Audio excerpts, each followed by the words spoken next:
আসসালামু আলাইকুম। কি অবস্থা তোমাদের সবার? আশা করি সবাই অনেক ভালো আছো। তো আজকে আমাদের মানবদেহের প্রতিরক্ষার সেকেন্ড লেকচার। তার মানে আজকে আমরা এই চ্যাপ্টারটা ইনশাআল্লাহ শেষ করতে পারবো। সো মানবদেহের প্রতিরক্ষার প্রথম চ্যাপ্টারটার ক্লাসে কারা, কারা ছিলে এই জিনিসটা আমাকে একটু কমেন্ট সেকশনে জানায়ও যে প্রথম দিকের অংশটা তোমাদের সবকিছু ক্লিয়ার হয়েছে কিনা? বাসায় বসে তোমরা পুরো চ্যাপ্টারটা পড়েছো কিনা? মানে যতটুকু পড়াইছি ততটুকু পড়া হয়েছে কিনা? ওকে? সবাই শারীরিকভাবে কেমন আছো? মানসিকভাবে কেমন আছো? সেটাও আমাকে একটু কমেন্ট সেকশনে জানাও তোমরা। হ্যাঁ, ওয়ালাইকুম আসসালাম। আর বন্ধু-বান্ধবদের একটু মেনশন করে জানিয়ে দাও যে মানবদেহের প্রতিরক্ষার উপর যে ক্লাস, সেই ক্লাসটা কিন্তু শুরু হয়ে গেছে। শেয়ার করে দাও ক্লাসটা। ওকে? এবং শুরুতে আমাকে একটু কমেন্ট সেকশনে জানাও যে সবকিছু ঠিকমতো দেখা যাচ্ছে কিনা এবং শোনা যাচ্ছে কিনা। এই জিনিসটা আমাকে একটু কমেন্ট সেকশনে জানাও প্লিজ। ওকে? আমরা আমাদের মানবদেহের প্রতিরক্ষার সেকেন্ড লেকচারটা আজকে শুরু করব এবং আজকে আমরা বেশ কিছু জিনিস নিয়ে আলোচনা করব। আজকে আমরা কিন্তু আ আজকে আমরা কিন্তু আমাদের সহজাত প্রতিরক্ষা, অর্জিত প্রতিরক্ষা, তারপরে ভ্যাকসিনেশন নিয়ে মেইনলি আলোচনা করব। ইনশাআল্লাহ গত ক্লাসটা যারা খুব মনোযোগ সহকারে করছো, গত ক্লাসটা যাদের ক্লিয়ার হয়েছিল একদম, তাদের কাছে আজকের ক্লাসের কনসেপ্টটা অনেক বেশি ক্লিয়ার থাকবে। ওকে? তারপরও যদি কারো কোনো প্রবলেম হয় আমাকে একটু জানায়ও। আমি চেষ্টা করব হচ্ছে ওই জিনিসটা ক্লিয়ার করার। আর আরো যদি ক্লিয়ার হতে চাও তাহলে YouTube এ কিন্তু মানবদেহের প্রতিরক্ষা ১ এর ক্লাসটা দেয়া আছে। সেই ক্লাসটা তোমরা দেখে নিতে পারো। ওকে? আচ্ছা। ওকে, ফাইন। তাহলে সবাই দ্রুত চলে আসো। আমরা আমাদের ক্লাসটা অলরেডি শুরু করে দিব। তাহলে আমি যদি তোমাদেরকে বলি, এই যে সহজাত প্রতিরক্ষা আর অর্জিত প্রতিরক্ষা, আসলে আজকে আমরা কোন প্রতিরক্ষা স্তর নিয়ে আলোচনা করব? আজকে আমরা ৩য় প্রতিরক্ষা স্তর নিয়ে আলোচনা করব। তো ফার্স্টে আমি তোমাদের কাছে একটু কমেন্ট সেকশনে জানতে চাই যে ৩য় প্রতিরক্ষা স্তরের অন্তর্গত উপাদানগুলা কি, কি ছিল? ৩য় প্রতিরক্ষা স্তরের অন্তর্গত উপাদানগুলা কি, কি ছিল? এই জিনিসটা আমাকে একটু কমেন্ট সেকশনে জানাও তোমরা। আমরা শুরুতেই একটু রিক্যাপ করার মাধ্যমে ক্লাসটা শুরু করি। ওকে? আচ্ছা। ওকে। আলহামদুলিল্লাহ সৃষ্টিকর্তা ভালো রেখেছেন। আল্লাহ ভালো রেখেছেন। আলহামদুলিল্লাহ। ওকে, আমরা সবাই ভালো আছি। আ ইনশাআল্লাহ আজকের ক্লাসটা আমরা খুব দারুণভাবে করতে পারবো। ওকে, হ্যাঁ, ওয়ালাইকুম আসসালাম। ওকে। ঠিক আছে? হ্যাঁ, ওয়ালাইকুম আসসালাম। সবাই বন্ধুদের একটু মেনশন করে জানিয়ে দাও যে ক্লাসটা অলরেডি শুরু হয়ে গেছে। ওকে? ওকে। তাহলে দেখো, এই যে সহজাত প্রতিরক্ষা এবং অর্জিত প্রতিরক্ষা, ১ম এই আসি যে সহজাত প্রতিরক্ষা মানে কি? সহজাত প্রতিরক্ষার যে ইংরেজিটা, সেই ইংরেজিটা হচ্ছে innate immunity। তো এটার বৈশিষ্ট্য সম্পর্কে যদি আমরা বলতে চাই, ১ম কথা বলতে হবে এটা আমরা জন্ম থেকে পাই। এটা কখন থেকে পাবো? এটা একদম জন্মের সময় থেকে আমাদের দেহের মধ্যে থাকে এবং আজীবন এই প্রতিরক্ষা আমাদের থাকে। সো সহজাত প্রতিরক্ষাটা আমরা একদম জন্মের সময় থেকে পাই এবং ২ নাম্বারটা হচ্ছে একদম আজীবন উপস্থিত থাকবে। থার্ড যেই কথাটা, এটা কিন্তু অমরার মাধ্যমে আমরা পেয়ে থাকি। মায়ের প্লাসেন্টার মাধ্যমে আমরা কিন্তু আমাদের সহজাত প্রতিরক্ষা মেইনলি পেয়ে থাকি। আমরা জানি যে প্লাসেন্টার সাহায্যে কোন ধরনের অ্যান্টিবডি আমাদের দেহে প্রবেশ করে? আইজিজি, ইমিউনোগ্লোবুলিন জি কিন্তু প্লাসেন্টার মাধ্যমে আমাদের দেহে প্রবেশ করে থাকে। আচ্ছা। তাহলে দেখো, এই সহজাত প্রতিরক্ষাকে ৩ ভাগে ভাগ করা হইছে। একটাকে বলা হয়েছে প্রজাতিগত, গোষ্ঠীগত আর হচ্ছে ব্যক্তিগত প্রতিরক্ষা। ওকে? ওকে। তাহলে দেখো প্রজাতিগত, গোষ্ঠীগত আর হচ্ছে ব্যক্তিগত প্রতিরক্ষা। সো প্রজাতিগত প্রতিরক্ষা মানে কি? ম্যালেরিয়া পরজীবীর কথায় আমাদের আসতে হয়। আমি জানি যে ম্যালেরিয়া পরজীবীর জীবন ধারণের জন্য আমার ২ টা পোষক দেহ দরকার। একটা মানুষ আর একটা হচ্ছে মশকি। অ্যানোফিলিস মশকি। সে কিন্তু গরু ছাগলের দেহে বসবাস করতে পারবে না। অতএব এই ম্যালেরিয়া পরজীবী হচ্ছে শুধুমাত্র মানুষ এবং মশকির উপর পরজীবী। গরু ছাগলের কিন্তু তার বিরুদ্ধে প্রতিরক্ষার ব্যবস্থা আছে। গোষ্ঠীগত প্রতিরক্ষার ক্ষেত্রে আমরা পড়ে থাকি যে কৃষ্ণাঙ্গ যারা মানুষ আছেন তারা যক্ষ্মায় আক্রান্ত হন বেশি শ্বেতাঙ্গ মানুষদের তুলনায়। আর ব্যক্তিগত প্রতিরক্ষা যার যার ক্ষেত্রে, যেমন দেখা যায় যে কারো কারো ক্ষেত্রে প্রতিরক্ষা ব্যবস্থা অনেক শক্তিশালী। ওকে, অনেক শক্তিশালী। যেমন বাজারের মানে আশেপাশের ফুচকা চটপটি খেয়েও তাদের কিছু হয় না। আবার অনেকের ক্ষেত্রে দেখা যায় একটু বের হয়েছে, ঢাকা শহরে একটু ঘুরতে বের হয়েছে, ঢাকা শহরের বাতাসটা নাক দিয়ে ভেতরে গেছে, শেষ, সে অসুস্থ। ইনফ্লুয়েঞ্জা রোগে আক্রান্ত, ফ্লু হয়ে গেছে তার আল্টিমেটলি ইনফ্লুয়েঞ্জা ভাইরাসের দ্বারা। সো একেকজন মানুষের প্রতিরোধ ব্যবস্থার ব্যাপারটা ভিন্ন, ভিন্ন। কারো ক্ষেত্রে বেশি থাকে, কারো ক্ষেত্রে একদম কম থাকে। এই সহজাত প্রতিরক্ষার কয়েকটা উপাদান আছে। সো এই উপাদানগুলা আমাদের খুব সুন্দরভাবে মাথায় রাখতে হবে। ওকে? সো এই উপাদানটা কিভাবে মনে রাখতে হবে? ধরো তুমি খুব দারুণভাবে মনোযোগ সহকারে একটা ক্লাস করতেছো। তোমার কাছে বসে তোমার একটা বেয়াদব বন্ধু সে পকপক করতেছে। তাহলে তুমি বলবা কি? ইস পকপক, ইস পকপক। কি বললাম? ইস পকপক। আচ্ছা। তাহলে ইতে হচ্ছে মনে রাখবা ইন্টারফেরন, শতে হচ্ছে সহজাত মারণ কোষ বা ন্যাচারাল কিলার সেল, আরেকটা শতে আছে সহজীবী ব্যাকটেরিয়া। আমরা জানি যে আমাদের বৃহদান্ত্রে ইকলাই নামে কিছু ব্যাকটেরিয়া আছে যারা কিন্তু আমাদের vitamin B complex, vitamin K এগুলো সংশ্লেষণের জন্য দায়ী, এবং এরা আমাদের দেহের সাথে সহজীবী হয়ে গেছে, উপকারী ব্যাকটেরিয়া হিসেবে আমাদের দেহের মধ্যে আছে এরা। তাহলে আমরা ইতে ইন্টারফেরন, শতে সহজাত মারণ কোষ, শতে সহজীবী ব্যাকটেরিয়া, পতে পর্ব হচ্ছে আমরা প্রদাহ, প্রতিবন্ধক, আর কতে হচ্ছে কমপ্লিমেন্ট। ওকে, এই হচ্ছে আমাদের সহজাত প্রতিরক্ষার উপাদানগুলা। ক্লিয়ার জিনিসটা? বুঝছো? ইস পক পক, মনে যেন থাকে।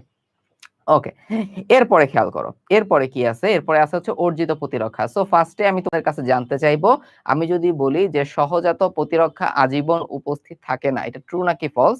সবাই একটু কমেন্ট সেকশনে জানাও, এটা ট্রু নাকি ফলস? সহজাত প্রতিরক্ষা, সহজাত প্রতিরক্ষা আজীবন উপস্থিত থাকে না, এটা ট্রু কি ফলস? এটা সবাই একটু কমেন্ট সেকশনে জানাও প্লিজ, দ্রুত। ইয়েস, ভেরি গুড, কমেন্ট দেখতে পাচ্ছি যে সবাই বলছো ফলস, কারণ সহজাত প্রতিরক্ষা জন্মের সময় থেকে আমরা পাই, আজীবন উপস্থিত থাকবে, অমরার মাধ্যমে আমরা প্রাপ্ত হই এগুলা। ওকে, এবং এই সহজাত প্রতিরক্ষা ব্যবস্থাটা আমরা একদম জন্মের সময় থেকে কিন্তু পেয়ে থাকি। এবার আসবো অর্জিত প্রতিরক্ষা।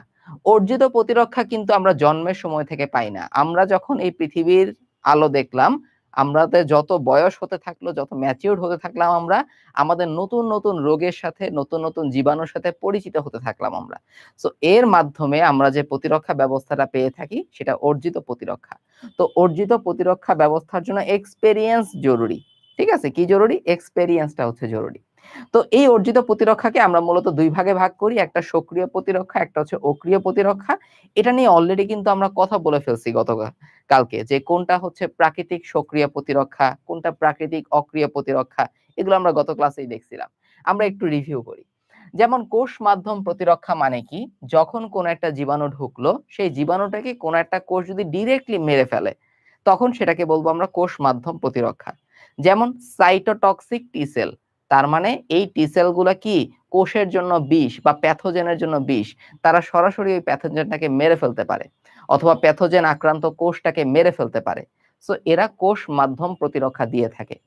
অন্যদিকে রক্ত মাধ্যম প্রতিরক্ষা দিবে হচ্ছে অ্যান্টিবডি। কারা দিবে? অ্যান্টিবডি দিয়ে থাকে। এটাকে আমরা বলি হিউমোরাল ইমিউনিটি। রক্ত মাধ্যম প্রতিরক্ষা মানে হিউমোরাল ইমিউনিটি।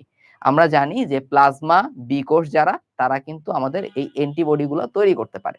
আচ্ছা, এবার দেখো, এই জিনিসগুলো যেহেতু আমরা পড়ছি, আমি তোমাদের একটু প্রশ্ন করি এখান থেকে। আমি যদি বলি যে প্রাকৃতিক সক্রিয় প্রতিরক্ষার একটা এক্সাম্পল তোমরা দাও, প্রাকৃতিক সক্রিয় প্রতিরক্ষার একটা এক্সাম্পল তোমরা দাও, দেখি কমেন্ট সেকশনে দ্রুত। প্রাকৃতিক সক্রিয় প্রতিরক্ষার একটা এক্সাম্পল তোমরা একটু কমেন্ট সেকশনে দাও। ওকে, দ্রুত প্রাকৃতিক সক্রিয় প্রতিরক্ষার এক্সাম্পলটা আমাকে একটু কমেন্ট সেকশনে জানাও প্লিজ। প্রাকৃতিক সক্রিয় প্রতিরক্ষার এক্সাম্পল কি হবে? দ্রুত একটু কমেন্ট সেকশনে জানাও। মাউসটা এখানে দিয়ে দিও। ওকে, ইয়েস, ভেরি গুড। হসপিটালের সংক্রমণ, যখন আমরা রোগ জীবাণু দ্বারা সংক্রমিত হব তখন হচ্ছে হসপিটাল সংক্রমণ। তুমি বন্ধুরে দেখতে গেছো ফুলের তোড়া নিয়ে, বন্ধু তোমার মুখে দিছে হাঁচি। ওকে, সো এটার মাধ্যমে হসপিটালে রোগ জীবাণু সংক্রমণ আমাদের হতে পারে। ওকে, তাহলে আমাদের এবার তোমরা একটু আমাকে কমেন্ট সেকশনে জানাও, যদি বলি যে কৃত্রিম অক্রিয় প্রতিরক্ষা, এটার একটা এক্সাম্পল আমাকে দাও। কৃত্রিম অক্রিয় প্রতিরক্ষার একটা এক্সাম্পল আমাকে একটু দাও কমেন্ট সেকশনে।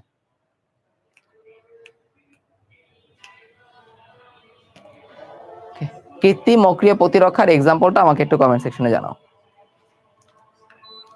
দ্রুত। কৃত্রিম অক্রিয় প্রতিরক্ষার ভাইয়া একটা পুরো পৃষ্ঠা দাগ দেওয়াগুলো কি সম্পূর্ণ মুখস্থ করতে হবে? তোমাকে কি কখনো বলছি সম্পূর্ণ মুখস্থ করতে হবে? সম্পূর্ণ মুখস্থ করা জিনিস খুব অল্প। বেশিরভাগ ক্ষেত্রে তুমি দেখবা ব্যাপারগুলো তুমি যদি কনসেপশন সহকারে পড়তে পারো, জিনিসটা ইজি। কিন্তু উদাহরণ যেগুলো আছে সেগুলো আমাদের পড়তে হবে, এবং আমি তার মধ্যেও একটু ইম্পর্টেন্ট দেওয়ার চেষ্টা করব, যেসব এক্সাম্পল গুলো আছে, যাতে ওই এক্সাম্পল গুলো তোমরা একটু বেশি এমফাসাইজ করতে পারো। ওকে, ওকে, ফাইন, ইয়েস। আমরা বলতে পারি যে কৃত্রিম অক্রিয় প্রতিরক্ষার ক্ষেত্রে আমাদের এক্সাম্পল কোনটা হবে? আমরা বলবো যেমন প্লাজমা থেরাপি। যেমন কোন একটা করোনা রোগীদের ক্ষেত্রে দেয়া হইতো প্লাজমা থেরাপি। কোন একটা ব্যক্তি করোনা আক্রান্ত, তার রোগ প্রতিরোধ ক্ষমতা কমে গেছে। এদিকে রিজভি ভাই, সেও করোনায় আক্রান্ত হয়েছিল, কিন্তু সে এখন সুস্থ সবল। তাহলে রিজভি ভাইয়ের দেহের যে প্লাজমা আছে, সেখানে করোনার এগেইনস্টে যেই অ্যান্টিবডি আমার দরকার সেটা কিন্তু তৈরি হয়ে গেছে। সো রিজভী ভাইয়ের দেহ থেকে আমি যদি এই প্লাজমাটা নিয়ে ওই করোনা রোগাক্রান্ত ব্যক্তির দেহে প্রবেশ করাই, তাহলে অ্যান্টিবডি ডিরেক্টলি আমি তাকে দিয়ে ফেললাম। এটাই হচ্ছে কৃত্রিম অক্রিয় প্রতিরক্ষা। মনে থাকবে জিনিসটা? ওকে। আবার ভ্যাকসিনের কথা যারা বলছো, মেইনলি ধরো র্যাবিস ইমিউনোগ্লোবিউলিন, যদি বন্যপ্রাণী কামড় দেয় তাহলে র্যাবিস ইমিউনোগ্লোবিউলিন আমরা সরাসরি তাকে দিই। সো এটাও কিন্তু একটা কৃত্রিম অক্রিয় প্রতিরক্ষা। ভ্যাকসিনের ব্যাপারটা আমরা মেইনলি বলবো কৃত্রিম সক্রিয় প্রতিরক্ষার মধ্যে, কারণ ভ্যাকসিন দিলে আমাদের দেহের মধ্যে কি হয়, অ্যান্টিবডি তৈরি হয় আলাদা করে। ওকে, এই জন্য ভ্যাকসিনটা আমরা মনে রাখবো কি, কৃত্রিম সক্রিয় প্রতিরক্ষা। ক্লিয়ার? মনে থাকবে জিনিসটা? তাহলে যারা ভ্যাকসিন কমেন্ট করছো, একটু কমেন্টটাকে শুধরে নিয়ে লেখো যে কৃত্রিম অক্রিয় প্রতিরক্ষার এক্সাম্পল কি হতে পারে। ওকে, আচ্ছা, এবার আমরা অর্জিত প্রতিরক্ষার ধাপগুলা, এই জিনিসটা আমরা একটু পড়বো, খেয়াল করো। প্রথমে দেখো, প্রথমে 1 নম্বরে বলছে হচ্ছে ভীতি। ভীতি জিনিসটা কি আমি তোমাকে বলি, ধরো আমার দেহের মধ্যে একটা অ্যান্টিজেন প্রবেশ করলো, আমার দেহের মধ্যে একটা অ্যান্টিজেন প্রবেশ করলো, এটা হচ্ছে অ্যান্টিজেন। এই অ্যান্টিজেনে এরকম একটা জিনিস আছে যেটা হচ্ছে একটা রিসেপ্টর আমরা বলতে পারি, একটা মলিকিউল বলতে পারি। এই ছোট্ট জিনিসটার নাম হচ্ছে MHC, মেজর হিস্টোকম্প্যাটিবিলিটি কমপ্লেক্স। এখন কথা কি জানো, আমি এখানে আমার একটা কোষ আঁকলাম, ধর আমি লাল একটা কোষ আঁকলাম, এখানেও আছে হচ্ছে মেজর হিস্টোকম্প্যাটিবিলিটি কমপ্লেক্স, এটা হচ্ছে my own cell, my own cell. So এখন খেয়াল করো, আমার নিজের কোষের মধ্যেও কিন্তু একটা মেজর হিস্টোকম্প্যাটিবিলিটি কমপ্লেক্স আছে। আবার প্রত্যেকটা অ্যান্টিজেন থেকে শুরু করে প্রত্যেকটা প্যাথোজেনের গায়েও এরকম একটা মেজর হিস্টোকম্প্যাটিবিলিটি কমপ্লেক্স থাকে। কথা কি জানো, ধরো আমার দেহের যেই অ্যান্টিবডি আছে তারা এই এমএসসি কে চিনতে পারে, যার জন্য স্বাভাবিকভাবে কোনো অ্যান্টিবডি বা আমার দেহের অ্যান্টিবডি আমার নিজের কোষকে অ্যাটাক করবে না। বুঝতে পারছি? আমার নিজের দেহের একটা অ্যান্টিবডি কেন আমার নিজের কোষকে অ্যাটাক করতেছে না, কারণ আমার দেহের মধ্যে যেই এমএসসি আছে, যে কোষের গায়ে এমএসসি আছে সেটা তার চেনা, এজন্য সে কিন্তু অ্যাটাক করবে না। কিন্তু আমার এই অ্যান্টিবডিটা এই অ্যান্টিজেনকে অ্যাটাক করবে, কারণ তার মেজর হিস্টোকম্প্যাটিবিলিটি কমপ্লেক্স আমার থেকে আলাদা। প্রত্যেকটা জীবের একে অপরের মেজর হিস্টোকম্প্যাটিবিলিটি কমপ্লেক্স আলাদা, এর মাধ্যমে আমরা কোষটা কার বা কোষের মধ্যে ভিন্নতাটা আমরা বুঝতে পারি। বুঝতে পারছো?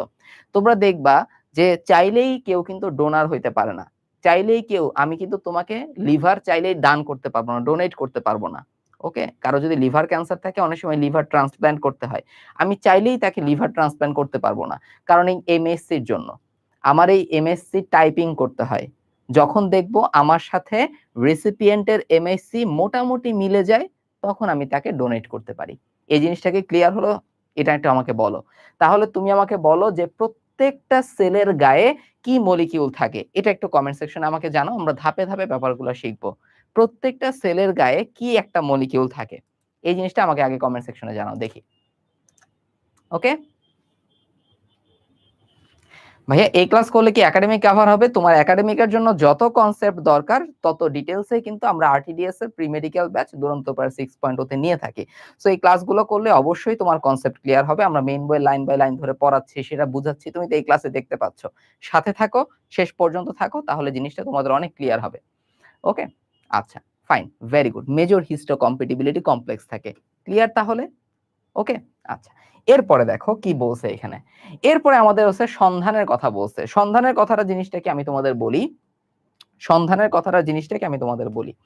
এখন আমার দেহের মধ্যে যখন একটা অ্যান্টিজেন ঢুকছে, এটা হচ্ছে অ্যান্টিজেন, ঠিক আছে? অ্যান্টিজেনটা যখন আমার দেহের মধ্যে ঢুকছে, আমার দেহের যেই ম্যাক্রোফেজ আছে, এটা হচ্ছে আমার দেহের ম্যাক্রোফেজ, আমার দেহের ম্যাক্রোফেজ। সো এই অ্যান্টিজেনটাকে ম্যাক্রোফেজ কি করলো, ফ্যাগোসাইটোসিস করলো, ফ্যাগোসাইটোসিস করলো। খুব ভালো কথা। এখন ম্যাক্রোফেজ ফ্যাগোসাইটোসিস করার পরে কি হবে, ম্যাক্রোফেজ ফ্যাগোসাইটোসিস করার পরে এই অ্যান্টিজেনের ছোট্ট একটা অংশ, এই অ্যান্টিজেনের ছোট্ট একটা অংশ তার মাথায় এভাবে ঝুলাই রাখবে, যেটা হচ্ছে হিউম্যান লিউকোসাইট অ্যান্টিজেন। তাহলে হিউম্যান লিউকোসাইট অ্যান্টিজেন আমরা সহজ কথায় অথবা বোঝার জন্য যদি বলি, এটা কি, এটা হচ্ছে অ্যান্টিজেনের একটা part, one part of antigen, one part of antigen. Clear জিনিসটা বুঝতে পারছি? তাহলে ম্যাক্রোফেজ যখন এই অ্যান্টিজেনটাকে ফ্যাগোসাইটোসিস করলো, ম্যাক্রোফেজ কি করলো, এই অ্যান্টিজেনের ছোট্ট একটা অংশ তার মাথার মধ্যে এভাবে ঝুলাই রাখলো। এটাকে আমি বলি হিউম্যান লিউকোসাইট অ্যান্টিজেন। ওকে, এটা one part of antigen. So এটার মাধ্যমে ম্যাক্রোফেজ দেখাচ্ছে যে আমার কাছে একটা অ্যান্টিজেন আছে, এই জায়গাটায় প্রদাহ হয়েছে, এই জায়গাটায় অ্যাটাক হয়েছে, তোমরা সবাই আসো। ক্লিয়ার জিনিসটা বুঝতে পারছো? তাহলে তোমরা আমাকে বলো যে যখন একটা অ্যান্টিজেন ম্যাক্রোফেজ দ্বারা ফ্যাগোসাইটোসড হয়, তখন ম্যাক্রোফেজ কি তৈরির মাধ্যমে জানান দেয় যে আমার কাছে একটা অ্যান্টিজেন আছে? একটু কমেন্ট সেকশনে আমাকে জানাও, এই জিনিসটা আমাকে একটু কমেন্ট সেকশনে জানাও। ওকে, ক্লাস বেশিক্ষণ হয় নাই রে পাগলা, বেশিক্ষণ হয় নাই, অল্প সময় হয়েছে শুরু হয়েছে। ওকে, সো থাকো এখানে। কি তৈরির মাধ্যমে জানান দেয় যে আমার কাছে একটা অ্যান্টিজেন আছে? Yes, very good, HLA, human leukocyte antigen, এটার মাধ্যমে। ওকে, সো যখন এই HLA, এটার জন্য আমরা ম্যাক্রোফেজকে বলে থাকি অ্যান্টিজেন প্রেজেন্টিং সেল। এই জন্য আমরা ম্যাক্রোফেজকে বলে থাকি অ্যান্টিজেন প্রেজেন্টিং সেল, কারণ তারা অ্যান্টিজেনটাকে প্রেজেন্ট করতে পারতেছে। ক্লিয়ার? শুধু ম্যাক্রোফেজটা যে অ্যান্টিজেন প্রেজেন্টিং সেল হিসেবে থাকে ব্যাপারটা এরকম না। আমাদের দেহের মধ্যে বি সেল, তারপরে হচ্ছে ডেনড্রাইটিক সেল, বি সেল, তারপর হচ্ছে ডেনড্রাইটিক সেল, তারাও কিন্তু এই অ্যান্টিজেন প্রেজেন্টিং সেল হিসেবে কাজ করে থাকে। ক্লিয়ার? তাহলে অ্যান্টিজেন প্রেজেন্টিং সেলের নাম বললাম আমরা তিনটা, সবাই একটা করে নাম আমাকে একটু কমেন্ট সেকশনে জানাও। এক নম্বরে আমরা কার কথা বলবো? এক নম্বরে আমরা কোন অ্যান্টিজেন প্রেজেন্টিং সেলের কথা বলবো একটু আমাকে জানাও কমেন্টে। ওকে, ঠিক আছে, সবাই একটু আমাকে কমেন্ট সেকশনে জানাও যে আমাদের এক নাম্বার অ্যান্টিজেন প্রেজেন্টিং সেল কোনটা। এটা একটু দ্রুত comment. Very good, macrophage. Then second one B cell. Yes, comment চলে আসছে। থার্ড ওয়ান কি হবে বলো, দ্রুত বলো, সময় কম, দ্রুত বলো, সময় কম। Yes, dendritic cell. Very good. তাহলে ম্যাক্রোফেজ, বি সেল এবং ডেনড্রাইটিক সেল, এই তিনটা হচ্ছে আমাদের অ্যান্টিজেন প্রেজেন্টিং সেল। এগুলোই পরীক্ষায় আসবে, দেখবি, ঠিক আছে, দেখবি এইগুলোই পরীক্ষায় আসতেছে, তখন এই জিনিসগুলো তোমার কাছে খুবই ইজি লাগবে। তো এই জিনিসটা এখানে বলা হয়েছে যে লসিকা গ্রন্থির বি কোষ এবং ডেনড্রাইটিক কোষ নামক আরো দুই ধরনের কোষ এপিসি হিসেবে মূলত কাজ করে থাকে। যখন এটা আমাদের অ্যান্টিজেন প্রেজেন্টিং সেল হিসেবে কাজ করলো, সবার প্রথমে কোন টি সেলটা স্টিমুলেটেড হয়? হেলপার টি সেল। ঠিক আছে, তাহলে যখনই অ্যান্টিজেন প্রেজেন্টিং সেল অ্যান্টিজেনটাকে প্রেজেন্ট করলো, সবার প্রথমে কোন কোষটা অ্যাক্টিভেটেড হবে? দেখছো, হেলপার টি কোষ। এই হেলপার টি কোষ আলটিমেটলি আমার অন্যান্য কোষগুলোকে অ্যাক্টিভেটেড করবে। এবার চলো আমরা আবার একটু বোর্ডের দিকে যাই। তাহলে আমরা কি পড়লাম? আমরা পড়লাম যে আলটিমেটলি এই অ্যান্টিজেন প্রেজেন্টিং সেলগুলা কাকে অ্যাক্টিভেট করবে? হেলপার টি সেলকে অ্যাক্টিভেটেড করবে। এবার দেখো কাজ কি হয়। এই হেলপার টি সেল প্রথমত সে সাইটোটক্সিক টি সেলকে অ্যাক্টিভেট করবে, সাইটোটক্সিক টি সেলকে অ্যাক্টিভেটেড করবে। ক্লিয়ার? তারা কি করবে? তারা সরাসরি কোষটাকে মেরে ফেলবে বা প্যাথোজেনটাকে মেরে ফেলবে। ক্লিয়ার? তারা সরাসরি কোষটাকে বা প্যাথোজেনটাকে কিন্তু মেরে ফেলবে, কারণ সাইটোটক্সিক, সাইটো মানে কোষ, টক্সিক মানে বিষ, কোষের জন্য বিষ এরা। ওকে, এরপরে দেখো এর পাশাপাশি এরা কিন্তু কিছু মেমোরি টি সেল প্রডিউস করে, মেমোরি টি সেল প্রডিউস করে। এখন মেমোরি টি সেল কি করবে? মেমোরি টি সেল মূলত কোন একটা জিনিস মনে রাখবে। ধরো তোমাকে এসে কেউ একটা থাপ্পড় মারলো, একদম ঠাস করে একটা থাপ্পড় মারলো, বলা নাই কওয়া নাই, তুমি মানে ধরো নিরীহ একটা চতুষ্পদ জন্তু তোমারে ধাম করে একটা থাপ্পড় মারছে, তো তার কথা অবশ্যই তো তোমার মনে থাকবে, রাইট? সেম ব্যাপার আমাদের পরবর্তীতে এই মেমোরি টি সেলটা অ্যাক্টিভেটেড হওয়ার জন্য এই প্যাথোজেনের কথা আমার পরেও মনে থাকে। আর এই মেমোরি টি সেলের কাজটা কি?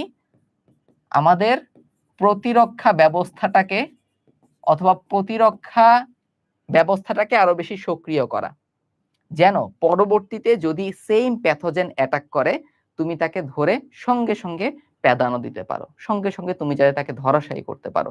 এই জন্য এই মেমোরি টি সেল যেই সাড়া দেয় সেটাকে বলা হয় সেকেন্ডারি রেসপন্স। কি রেসপন্স দেয়? সেকেন্ডারি রেসপন্স দেয়। এই সেকেন্ডারি রেসপন্সে আমরা খুবই সহজে অ্যান্টিজেন বা প্যাথোজেনটাকে অ্যাটাক করতে পারি শুধুমাত্র এই মেমোরি টি সেলের জন্য। ক্লিয়ার জিনিসটা? বুঝতে পারছো? ওকে ভাইয়া, এমএসসি আলাদা হলে লিভার ডোনেট করলে কি, যদি এমএসসি আলাদা হয় তাহলে লিভার ট্রান্সপ্ল্যান্টটা মানে কাজে দিবে না আসলে, ঠিক আছে? লিভার ট্রান্সপ্ল্যান্টটা আলটিমেটলি কাজে দিবে না, তোমার দেয়া লিভারটা তার বডির মধ্যে গিয়ে নষ্ট হয়ে যাবে, কোনো কাজে দিবে না সেটা, বুঝতে পারছো? এই হচ্ছে কথা। ওকে, এবার তুমি আমাকে বলো, আমি তোমাকে এখান থেকে কিছু প্রশ্ন করি। প্রথম কথা, সেকেন্ডারি রেসপন্স আমরা পাই কি কারণে? সেকেন্ডারি রেসপন্স আমরা কোন ধরনের টি সেলের জন্য বা কোন ধরনের বি সেলের জন্য আমরা পেয়ে থাকি, এটা আমাকে একটু কমেন্ট সেকশনে জানাও। সেকেন্ডারি রেসপন্সটা আমরা কোন ধরনের টি সেলের জন্য মেইনলি পেয়ে থাকি, অথবা কোন ধরনের বি সেলের জন্য মেইনলি পেয়ে থাকি সেকেন্ডারি রেসপন্সটা, এটা একটু আমাকে জানাও কমেন্টে। ওকে, ইয়েস, মেমোরি সেলের জন্য। এটার জন্য পরবর্তীতে আমার প্রতিরক্ষার সময়টা খুব কম লাগে। ওকে, আমি খুব সহজে অ্যান্টিজেনটাকে শনাক্ত করে ধোলা দিতে পারি। ওকে, এই জন্য আমাদের দেখা যায় যে অনেক ক্ষেত্রে আমরা খুব তাড়াতাড়ি সেরে উঠি, কারণ ওই প্যাথোজেনটা আমাদের আগে অ্যাটাক করছিল। ক্লিয়ার? মনে থাকবে? আচ্ছা, গেল।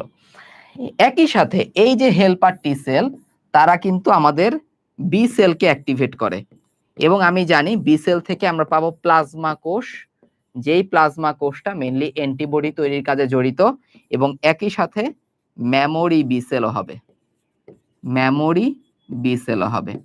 ক্লিয়ার হয়েছে জিনিসটা?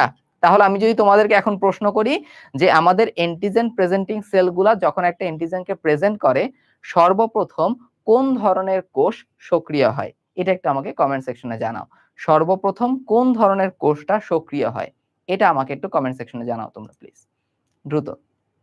যখন একটা অ্যান্টিজেন প্রেজেন্টিং সেল অ্যান্টিজেনটাকে প্রেজেন্ট করলো, সর্বপ্রথম কোন কোষটা সক্রিয় হয়? Helper T sell. Very good, helper T sell, not cytotoxic, helper T sell. মনে থাকবে জিনিসটা? ওকে, ভেরি গুড, ভেরি গুড। এই হচ্ছে আমাদের টোটাল ব্যাপারটা। তারপরে দেখো নির্দিষ্ট প্রতিরক্ষার মান, এই জিনিসটা কিরকম? এখানে ক্লোনাল সিলেকশনের কথা বলা হয়েছে। ক্লোনাল সিলেকশন মানে কি? মানে এখানে প্রচুর পরিমাণে স্মৃতিকোষ হচ্ছে, এক এক ধরনের স্মৃতিকোষ হচ্ছে, এক এক ধরনের টি সেল হচ্ছে, তারা মিলেমিশে এত টাইপের টি সেল তৈরি করতে পারে যে লক্ষ কোটি ব্যাকটেরিয়া, লক্ষ কোটি ভাইরাসের এগেইনস্টে আমাদের দেহ প্রতিরক্ষা দিতে পারে আসলে। ওকে, তাহলে প্রতিরক্ষাটা দুই ধরনের, একটা হচ্ছে অ্যান্টিবডি নির্ভর সারা, যেটাকে আমরা বলতে পারি কি কোষ মাধ্যম নাকি রক্ত মাধ্যম। যেহেতু অ্যান্টিবডির কথা বলছি, এই জন্য তারা রক্ত মাধ্যম প্রতিরক্ষা দিবে। ক্লিয়ার? আর কোষ নির্ভর সারাটা দিবে কারা? সাইটোটক্সিক টি সেল। বলো কমেন্ট সেকশনে, কোষ নির্ভর সারা কারা দিবে? দ্রুত বলো, কোষ নির্ভর সারা কারা দিবে সেই জিনিসটা আমাকে একটু কমেন্ট সেকশনে জানাও।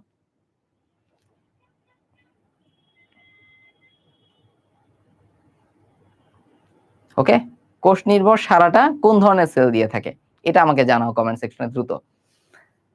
শুধু টি সেল বললে হবে না, সাইটোটক্সিক টি সেল বলতে হবে। কি বলতে হবে? সাইটোটক্সিক টি সেল বলতে হবে। কোষ নির্ভর সারাটা কারা দিবে? দ্রুত বলো, সাইটোটক্সিক টি সেল। ক্লিয়ার?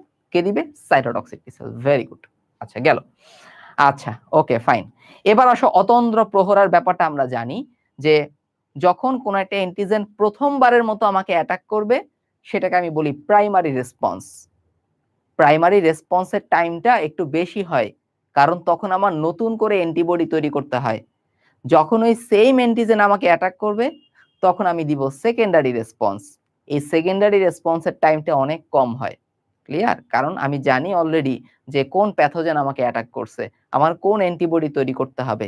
এই জন্য সেকেন্ডারি রেসপন্স বা গৌণ সারাতে সময় অনেক কম লাগে, অনেক কার্যকরী এটা।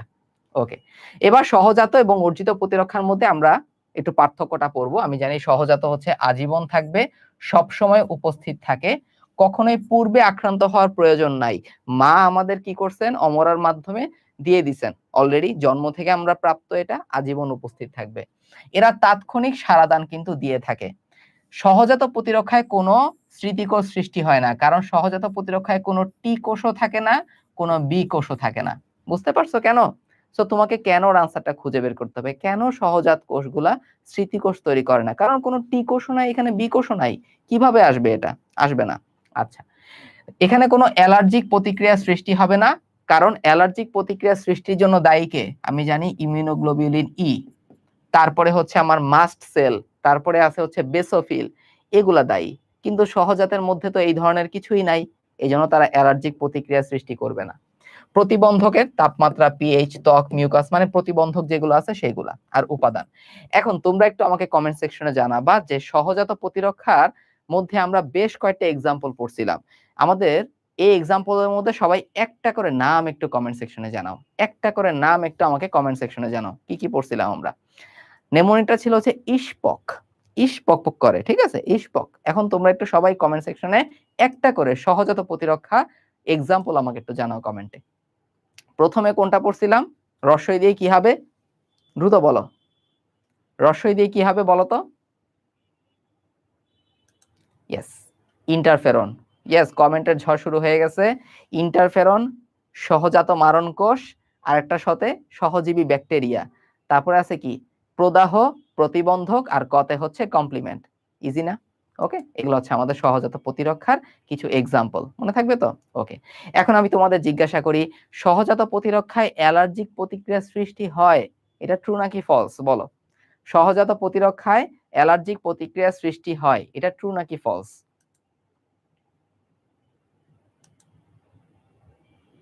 সহজাত প্রতিরক্ষায় অ্যালার্জিক প্রতিক্রিয়া সৃষ্টি হয়, এটা ট্রু নাকি ফলস? দ্রুত বলো একটু কমেন্ট সেকশনে আমাকে। Yes, false. কারণ সহজাত প্রতিরক্ষায় আমার অ্যান্টিবডি থাকবে না, আমার মাস্ট কোষ বেসোফিল থাকবে না, তাহলে অ্যালার্জি কোত্থেকে আসবে? অ্যালার্জি নাই। ওকে, যদি বলি যে সহজাত প্রতিরক্ষা ব্যবস্থায় স্মৃতিকোষ তৈরি হয় না, এটা ট্রু নাকি ফলস বলো তো? আমাদের সহজাত প্রতিরক্ষায় স্মৃতিকোষ তৈরি হয় না, এটা ট্রু নাকি ফলস? সহজাত প্রতিরক্ষায় স্মৃতিকোষ তৈরি হয় না, ইয়েস, এটা হচ্ছে ট্রু। কারণ কি? কারণ আমি জানি এখানে কোনো বি সেল নাই, কোনো টি সেল নাই, কোনো লিম্ফোসাইট এখানে থাকে না, টি লিম্ফোসাইটও নাই, বি লিম্ফোসাইটও নাই, এজন্য আমাদের এখানে কোনো মেমোরি কোষ বা স্মৃতি কোষের কোনো কাজ কারবার নাই। Very good. ওরে বাপরে বাপ, গ্রেগর জোহার মেন্ডেল সাহেব চলে আসলাম ভাই ক্লাসে, আরে কি ভাগ্য আমার। হ্যাঁ, সবাই তাকে একটু সাধুবাদ জানাও, ঠিক আছে? ভাই আসছে, এটা লাল কার্পেট পাইলে এটা লাল গালিচা একটু বিছাই দাও, ভাই একটু প্রবেশ করুক ক্লাসে। ওকে, এবার আসো, অর্জিত প্রতিরক্ষার স্থায়িত্ব কিন্তু স্বল্প হতে পারে, দীর্ঘস্থায়ী হতে পারে। আচ্ছা, উপস্থিতিটা পরিবেশের উপর নির্ভরশীল, কারণ কোন অ্যান্টিজেন অ্যাটাক করতেছে সেটা আমাদের জানতে হবে। এখানে পূর্বে আক্রান্তের প্রয়োজন হয় অর্জিত প্রতিরক্ষায়, কারণ এটার ক্ষেত্রে এক্সপেরিয়েন্স দরকার আমাদের। আচ্ছা, প্রাইমারি রেসপন্সের টাইম 6 দিন থেকে শুরু করে 2 সপ্তাহ পর্যন্ত হতে পারে। ওকে, আর গৌণ রেসপন্সটা বা সেকেন্ডারি রেসপন্সটা খুব তাড়াতাড়ি, খুব তাড়াতাড়ি চলে আসে। তারপরে অর্জিত প্রতিরক্ষায় স্মৃতিকোষ থাকবে, কারণ আমি জানি বি লিম্ফোসাইটও আছে, টি লিম্ফোসাইটও আছে। অর্জিত প্রতিরক্ষার মধ্যে ইমিউনোগ্লোবুলিন ই আছে, মাস্ট কোষ থাকতে পারে, বেসোফিল থাকতে পারে, সো অ্যালার্জিক প্রতিক্রিয়া আমাদের হবে। ক্লিয়ার জিনিসটা? বুঝছো? এখানে লসিকা পর্ব, প্লিহা, লিম্ফয়েড টিস্যু, মানে লসিকা সিস্টেমটা, পুরো লিম্ফ্যাটিক সিস্টেমটা এখানে কাজ করে থাকে। ক্লিয়ার জিনিসটা? বুঝলাম তো রে? ঠিক আছে, তাহলে সহজাত আর অর্জিত প্রতিরক্ষা ফকফকা ক্লিয়ার হলো কিনা একটু আমাকে বলো। ফকফকা ক্লিয়ার হইলে আমার একটু জানাও তোমরা একটু কমেন্ট সেকশনে। ওকে, আচ্ছা, ফকফকা ক্লিয়ার হলে একটু কমেন্ট সেকশনে জানাও আমাকে। তাহলে আমরা নেক্সটে চলে যাই, চলো। প্রতিরক্ষা ব্যবস্থায় আমাদের অ্যান্টিবডির ভূমিকা। প্রথম যেই ব্যাপার আমাদের বুঝতে হবে, এই যে আমি এত অ্যান্টিবডি অ্যান্টিবডি বলতেছি, তাদের কেমিক্যাল কম্পোজিশনটা কি, অথবা তারা কি ধরনের পদার্থ? তারা একটা গ্লাইকোপ্রোটিন। তারা কি? তারা হচ্ছে একটা গ্লাইকোপ্রোটিন। তার মানে একটা কার্বোহাইড্রেট প্লাস প্রোটিন একত্রিত হয়ে একটা গ্লাইকোপ্রোটিন ফর্ম করছে, যেটাই আসলে আমাদের অ্যান্টিবডি। এই অ্যান্টিবডি কিন্তু যে কোনো প্যাথোজেনের এগেইনস্টে কাজ করতে পারে, ভাইরাসও হতে পারে, সেটা ব্যাকটেরিয়াও হতে পারে। ক্লিয়ার? এখন এই অ্যান্টিবডির ক্ষেত্রে প্রথম যেই কথা খেয়াল করো, যে প্লাজমা বিকোষ মূলত অ্যান্টিবডি তৈরি করতে পারে, এটা আমরা অলরেডি জানি। আমরা অ্যান্টিবডির গঠনটা দেখব। সো অ্যান্টিবডির গঠনটা হচ্ছে এই রকম। একটা আদর্শ অ্যান্টিবডি রেখাচিত্রের ব্যাপারটা একটু খেয়াল করো। প্রথম ব্যাপার, প্রথম একটা অ্যান্টিবডির মধ্যে কি থাকবে?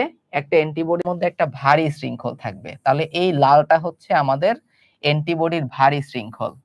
খেয়াল করছো?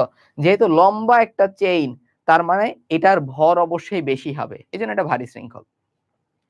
অন্যদিকে আমি যদি অন্য একটা কালার দিয়ে ছোট একটা লাইন টানলাম নীল কালি দিয়ে, এটা হচ্ছে আমাদের অ্যান্টিবডির হালকা শৃঙ্খল। দেখছো ছোট একটা চেইন না, এজন্য এরা হচ্ছে হালকা শৃঙ্খল।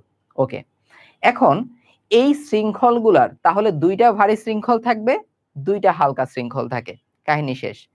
এই শৃঙ্খলগুলোর মধ্যে কোন ধরনের বন্ধন থাকে? Disulphide bond.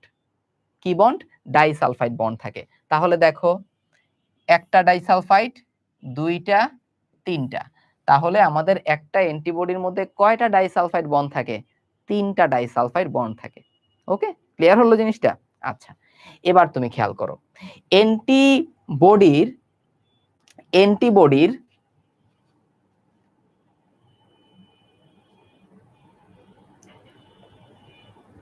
হ্যাঁ, তারপরে দেখো, এই যে আমাদের অ্যান্টিবডি আছে, অ্যান্টিবডির কিছু জায়গা একদম স্থায়ী থাকে, কিছু জায়গা পরিবর্তন হয়।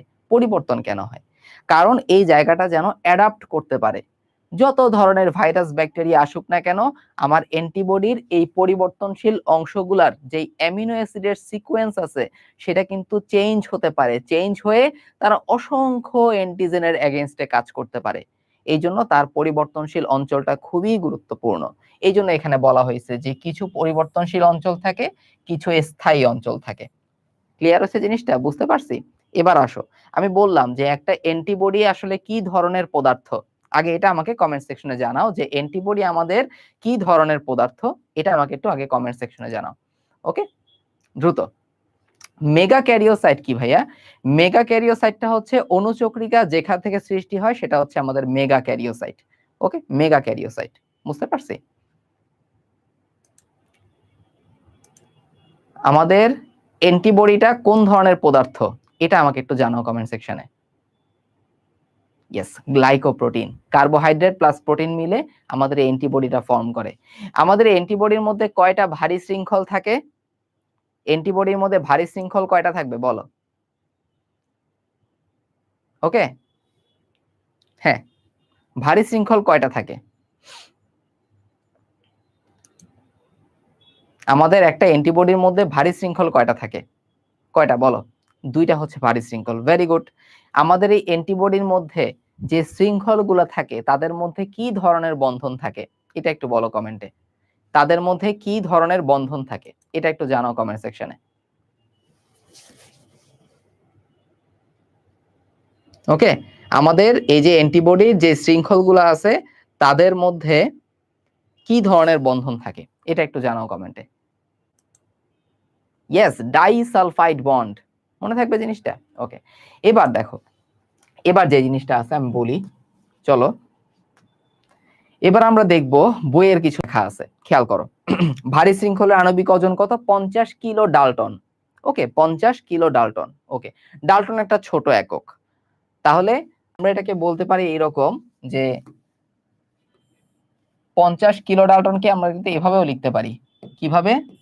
50 into 10 to the power 3 Dalton, এভাবেও লিখতে পারি। কারণ 50 কিলো ডাল্টন বলছে, এটা বড় একটা একক। আর হালকা শৃঙ্খলের ভর কত? 23 কিলো ডাল্টনের মতো।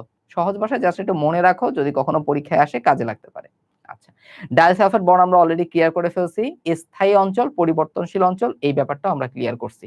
আচ্ছা, এখন তুমি দেখো, আমাদের এই যে পরিবর্তনশীল অঞ্চল, এই পরিবর্তনশীল অঞ্চলে কত ধরনের চেঞ্জ আসতে পারে বা কি টাইপের কম্বিনেশন আসতে পারে, সেটাকে আমরা বলে থাকি ভিডিজে, ভেরিয়েবল ডাইভার্সিটি জয়েনিং সাবজিন। ভিডিজে কম্বিনেশন। তার মানে এই পরিবর্তনশীল অঞ্চলের পরিবর্তনের জন্য আমার কত ধরনের অ্যান্টিবডি হইতে পারে, সেটা আমরা জানতে পারি হচ্ছে এটার মাধ্যমে, ভিডিজে রিকম্বিনেশন, ভেরিয়েবল ডাইভার্সিটি জয়েনিং সাবজিন। তা না হলে আমার দেহের মধ্যে শুধুমাত্র এই 5 ধরনের ইমিউনোগ্লোবুলিন দিয়ে আমি সম্পূর্ণ প্রতিরক্ষা পেতাম না। আমার অসংখ্য ভাইরাস ব্যাকটেরিয়া আমাকে অ্যাটাক করতে গেছে, লক্ষ কোটি ব্যাকটেরিয়া অ্যাটাক করতেছে। সো আমার প্রচুর পরিমাণে বিভিন্ন ধরনের ইমিউনোগ্লোবুলিন দরকার, বিভিন্ন টাইপের অ্যান্টিবডি দরকার। এটা সম্ভব হয় এই ভিডিজের জন্য, ভেরিয়েবল ডাইভার্সিটি জয়েনিং সাবজিনের জন্য। ক্লিয়ার হলো জিনিসটা? ওকে, এবার আসো, এরপরে আছে হচ্ছে কবজা অঞ্চল, যেটা দুই জায়গায় মূলত আটকায় রাখতেছে। অ্যান্টিবডির প্রকারভেদের মধ্যে আমরা চলে আসি। তো ভারী শৃঙ্খলটা কি রকম, ভারী শৃঙ্খলের ভর কি রকম, সেটার উপর ভিত্তি করে আমরা মূলত কি করি, সেটার উপর ভিত্তি করে আমরা এই অ্যান্টিবডিটাকে 5 ভাগে ভাগ করতে পারি। সহজ 5টা ভাগ। আমরা বলে থাকি গ্যামেট। কি বলি আমরা? বলে থাকি হচ্ছে গ্যামেট। তাহলে জি, এ, আইজিএম, আইজিই, আইজিডি, এই 5 ধরনের আমাদের কি আছে, 5 ধরনের আমাদের অ্যান্টিবডি আছে। এটা আমরা করে থাকি ভারী শৃঙ্খলের ক্রমের ভিত্তিতে। ভারী শৃঙ্খলের ক্রমের ভিত্তিতে আমরা এটা করে থাকি, প্রথম কথা। তাহলে আসো আইজিজি। প্রথম আমরা আইজিজি সম্পর্কে কি জানি আসলে? আমি জানি যে আইজিজি যেটা আছে, ইমিউনোগ্লোবিউলিন জি যেটা আছে, এটা কিন্তু আমরা মায়ের অমরার থেকে প্রাপ্ত হই। কোত্থেকে আসে এটা আমাদের? প্রথমত অমরা থেকে আসে। ওকে, দেহের মোট ইমিউনোগ্লোবিউলিনের 75% হচ্ছে ইমিউনোগ্লোবিউলিন জি। তাহলে সবচেয়ে বেশি প্রাপ্ত অ্যান্টিবডি কোনটা? ইমিউনোগ্লোবিউলিন জি। মনে থাকবে, একটা ইম্পর্টেন্ট ইনফরমেশন তোমাদের গেল, আইজিজি। এই আইজিজি আমরা সব জায়গায় পাবো। আমরা রক্তের মধ্যে পাবো, লসিকার মধ্যেও পাবো, অন্ত্র মানে ক্ষুদ্রান্ত বৃহদান্ত্র সেখানেও পাবো, এবং সাথে আমরা টিস্যু তরলের মধ্যে পাবো। টিস্যু তরল মানে কি? দুইটা কোষের মধ্যবর্তী যেই তরলটা, সেটা হচ্ছে ইন্টারস্টিশিয়াল ফ্লুইড। এই জায়গাটাতেও আমরা কিন্তু আমাদের ইমিউনোগ্লোবিউলিন জি আমরা পাবো। ক্লিয়ার? বুঝতে পারছি জিনিসটা? তাহলে এই আইজিজি আমরা সব জায়গায় পাই। ওকে, ফাইন। কমপ্লিমেন্ট সিস্টেমটাকে এরা সক্রিয় করতে পারে। এখনই জেনে রাখো, কমপ্লিমেন্ট সিস্টেমকে কিন্তু আইজিজিও সক্রিয় করে, আইজিএমও সক্রিয় করতে পারে। ক্লিয়ার? আমরা একটু পরে দেখব কমপ্লিমেন্টের আসল কাজ কি, অ্যান্টিবডির আসল কাজ কি। খুব মজার একটা চ্যাপ্টার আছে ওটা। সো কমপ্লিমেন্ট সিস্টেমকে সক্রিয় করতে পারে দুইটাই, আইজিজিও করতে পারে, আইজিএমও করতে পারে। ক্লিয়ার হলো জিনিসটা? ওকে, এবার তুমি আমাকে প্রশ্নের উত্তর দাও। আমি যদি বলি আমাদের দেহের মধ্যে সবচেয়ে বেশি প্রাপ্ত অ্যান্টিবডি কোনটা? আমাদের দেহের মধ্যে সবচেয়ে বেশি কোন অ্যান্টিবডিটা পাওয়া যায়?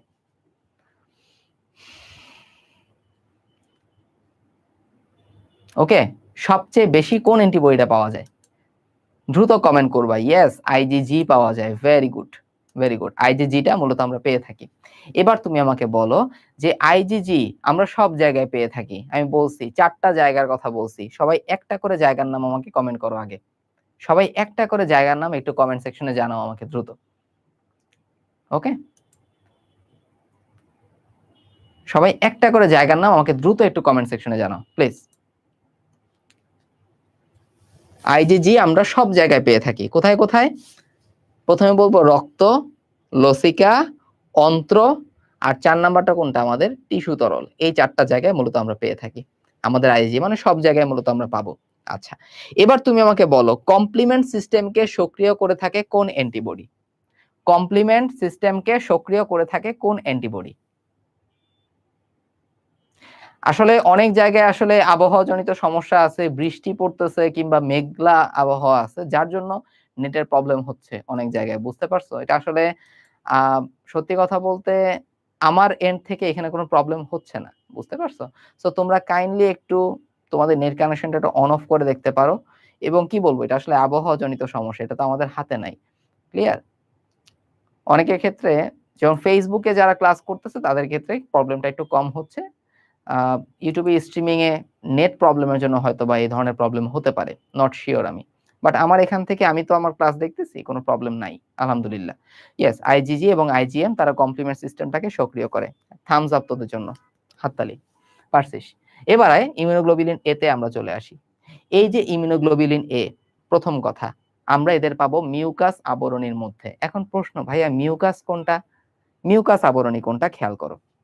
মিউকাস আবরণী হচ্ছে যে কোনো ধরনের অঙ্গের একদম ভেতরের যে লেয়ারটা, সেই লেয়ারটাকে আমরা বলে থাকি মিউকাস আবরণী। ঠিক আছে? সেইটাকে আমরা বলে থাকি হচ্ছে মিউকোসা। কি বলে থাকি আমরা সেটাকে? মিউকোসা বলে থাকি। তো পরিপাক, জনন, শ্বসন তন্ত্রের যে মিউকাস ঝিল্লি থাকে, সেই জায়গাটায় আমার আইজিএটা থাকে। পরিপাক, জনন, শোষণ। পরিপাক, জনন, শ্বসন। একদম মুখস্থ রাখতে হবে এটা। এই 3টা জায়গার, এই 3টা তন্ত্রের মিউকাস ঝিল্লিতে আবৃত থাকে হচ্ছে আমাদের এই অ্যান্টিবডিটা। ক্লিয়ার? সো আইজি এটা আমরা মায়ের বুকের দুধের মাধ্যমে বা শাল দুধের মাধ্যমে পেয়ে থাকি। এটাও কিন্তু একটা প্রাকৃতিক অক্রিয় প্রতিরক্ষা এক্সাম্পল। সো আইজিএ এটা মায়ের দুধে পাওয়া যায় এবং মিউকাস ঝিল্লিতে পাওয়া যায়। পরিপাক, জনন এবং হচ্ছে আমাদের কি পরিপাক, জনন এবং শ্বসন, এই 3টা জায়গার মধ্যে আমরা পেয়ে থাকি। ওকে, এটা হচ্ছে আমাদের আইজিএ। আমি তোমাদের একটু ছবি দেখাই। এই যে দেখো আইজিএম দেখতেছো না? এই আইজিএম আসলে একা একা কখনো থাকে না। মনে রাখবা 1 2 3 4 5 5টা আইজিএম একত্রিত হয়ে একটা গঠন তৈরি করে, যেটাকে আমরা বলে থাকি পেন্টামার গঠন। পেন্টা কথার মানে হচ্ছে 5। ক্লিয়ার? পেন্টা কথার মানে কি? পেন্টা কথার মানে হচ্ছে 5। এই জন্য আইজিএমটাকে আমরা বলে থাকি পেন্টামার গঠন। এবং আমাদের দেহের সবচাইতে ভারী অ্যান্টিবডি হচ্ছে আমাদের এই আইজিএম। মনে থাকবে? আমাদের দেহের সবচাইতে ভারী অ্যান্টিবডি কোনটা? অ্যান্সার হচ্ছে আমাদের আইজিএম। মনে যেন থাকে এটা। ক্লিয়ার? বুঝতে পারছো জিনিসটা? Very good. ওকে, এবার আসো নিচের দিকে আমরা যাই। তো আইজিএমটা কোথায় কোথায় আমরা পেয়ে থাকি? আমাদের রক্তের ব্লাড গ্রুপ আছে, কারো কারো এ পজিটিভ, কারো কারো বি পজিটিভ, কারো কারো এ নেগেটিভ, ও নেগেটিভ, ও পজিটিভ। তাহলে এ বি, এ বি এই যে ব্লাড গ্রুপগুলো আছে, আমি বলি তোমাদের। ধরো কারো ব্লাড গ্রুপ হচ্ছে এ, কারো ব্লাড গ্রুপ হচ্ছে বি, কারো ব্লাড গ্রুপ হচ্ছে এ বি। তাহলে মনে রাখবা যাদের ব্লাড গ্রুপ এ, তাদের যেই অ্যান্টিজেনটা থাকে, এখানে অ্যান্টিজেন বলতে প্রোটিনটাকে আমি বুঝাচ্ছি আসলে, বুঝতে পারছো? কেন অ্যান্টিজেন বলতে সেটা আমি বুঝাইতেছি একটু পরে। যাদের ব্লাড গ্রুপ এ, তাদের আরবিসির গায়ে যেই অ্যান্টিজেন থাকে সেটা হচ্ছে কি? এ অ্যান্টিজেন। তাদের যেই অ্যান্টিবডি থাকে সেটা হচ্ছে অ্যান্টি বি অ্যান্টিবডি। কি থাকে? Anti B antibody. তার মানে এ ব্লাড গ্রুপের অ্যান্টিজেন কোনটা? এ। এ ব্লাড গ্রুপের অ্যান্টিবডি কোনটা থাকে? অ্যান্টি বি থাকে। ক্লিয়ার? সেম ভাবে বি ব্লাড গ্রুপ যাদের আছে তাদের অ্যান্টিজেন হচ্ছে বি, তাহলে তাদের অ্যান্টিবডি কোনটা হবে? চিল্লায়া বল, অ্যান্টি এ হবে। Clear? Same AB blood group যাদের আছে তাদের এ অ্যান্টিজেনও আছে, বি অ্যান্টিজেনও আছে, তাহলে অ্যান্টিবডি কোনটা? তাদের কোনো অ্যান্টিবডি নাই। ঠিক আছে, তাদের কোনো কি নাই? তাদের কোনো অ্যান্টিবডি থাকবে না। এখন কথা হচ্ছে, আমি কেন লোহিত রক্ত কণিকাকে অ্যান্টিজেনের সাথে মানে রিলেট করতেছি? কারণ কি? আমার দেহের রক্ত যদি আমি তোমাকে দেই, তাহলে আমার লোহিত রক্তকণিকাগুলা তোমার দেহে অ্যান্টিজেন হিসেবে কাজ করবে। কি বললাম?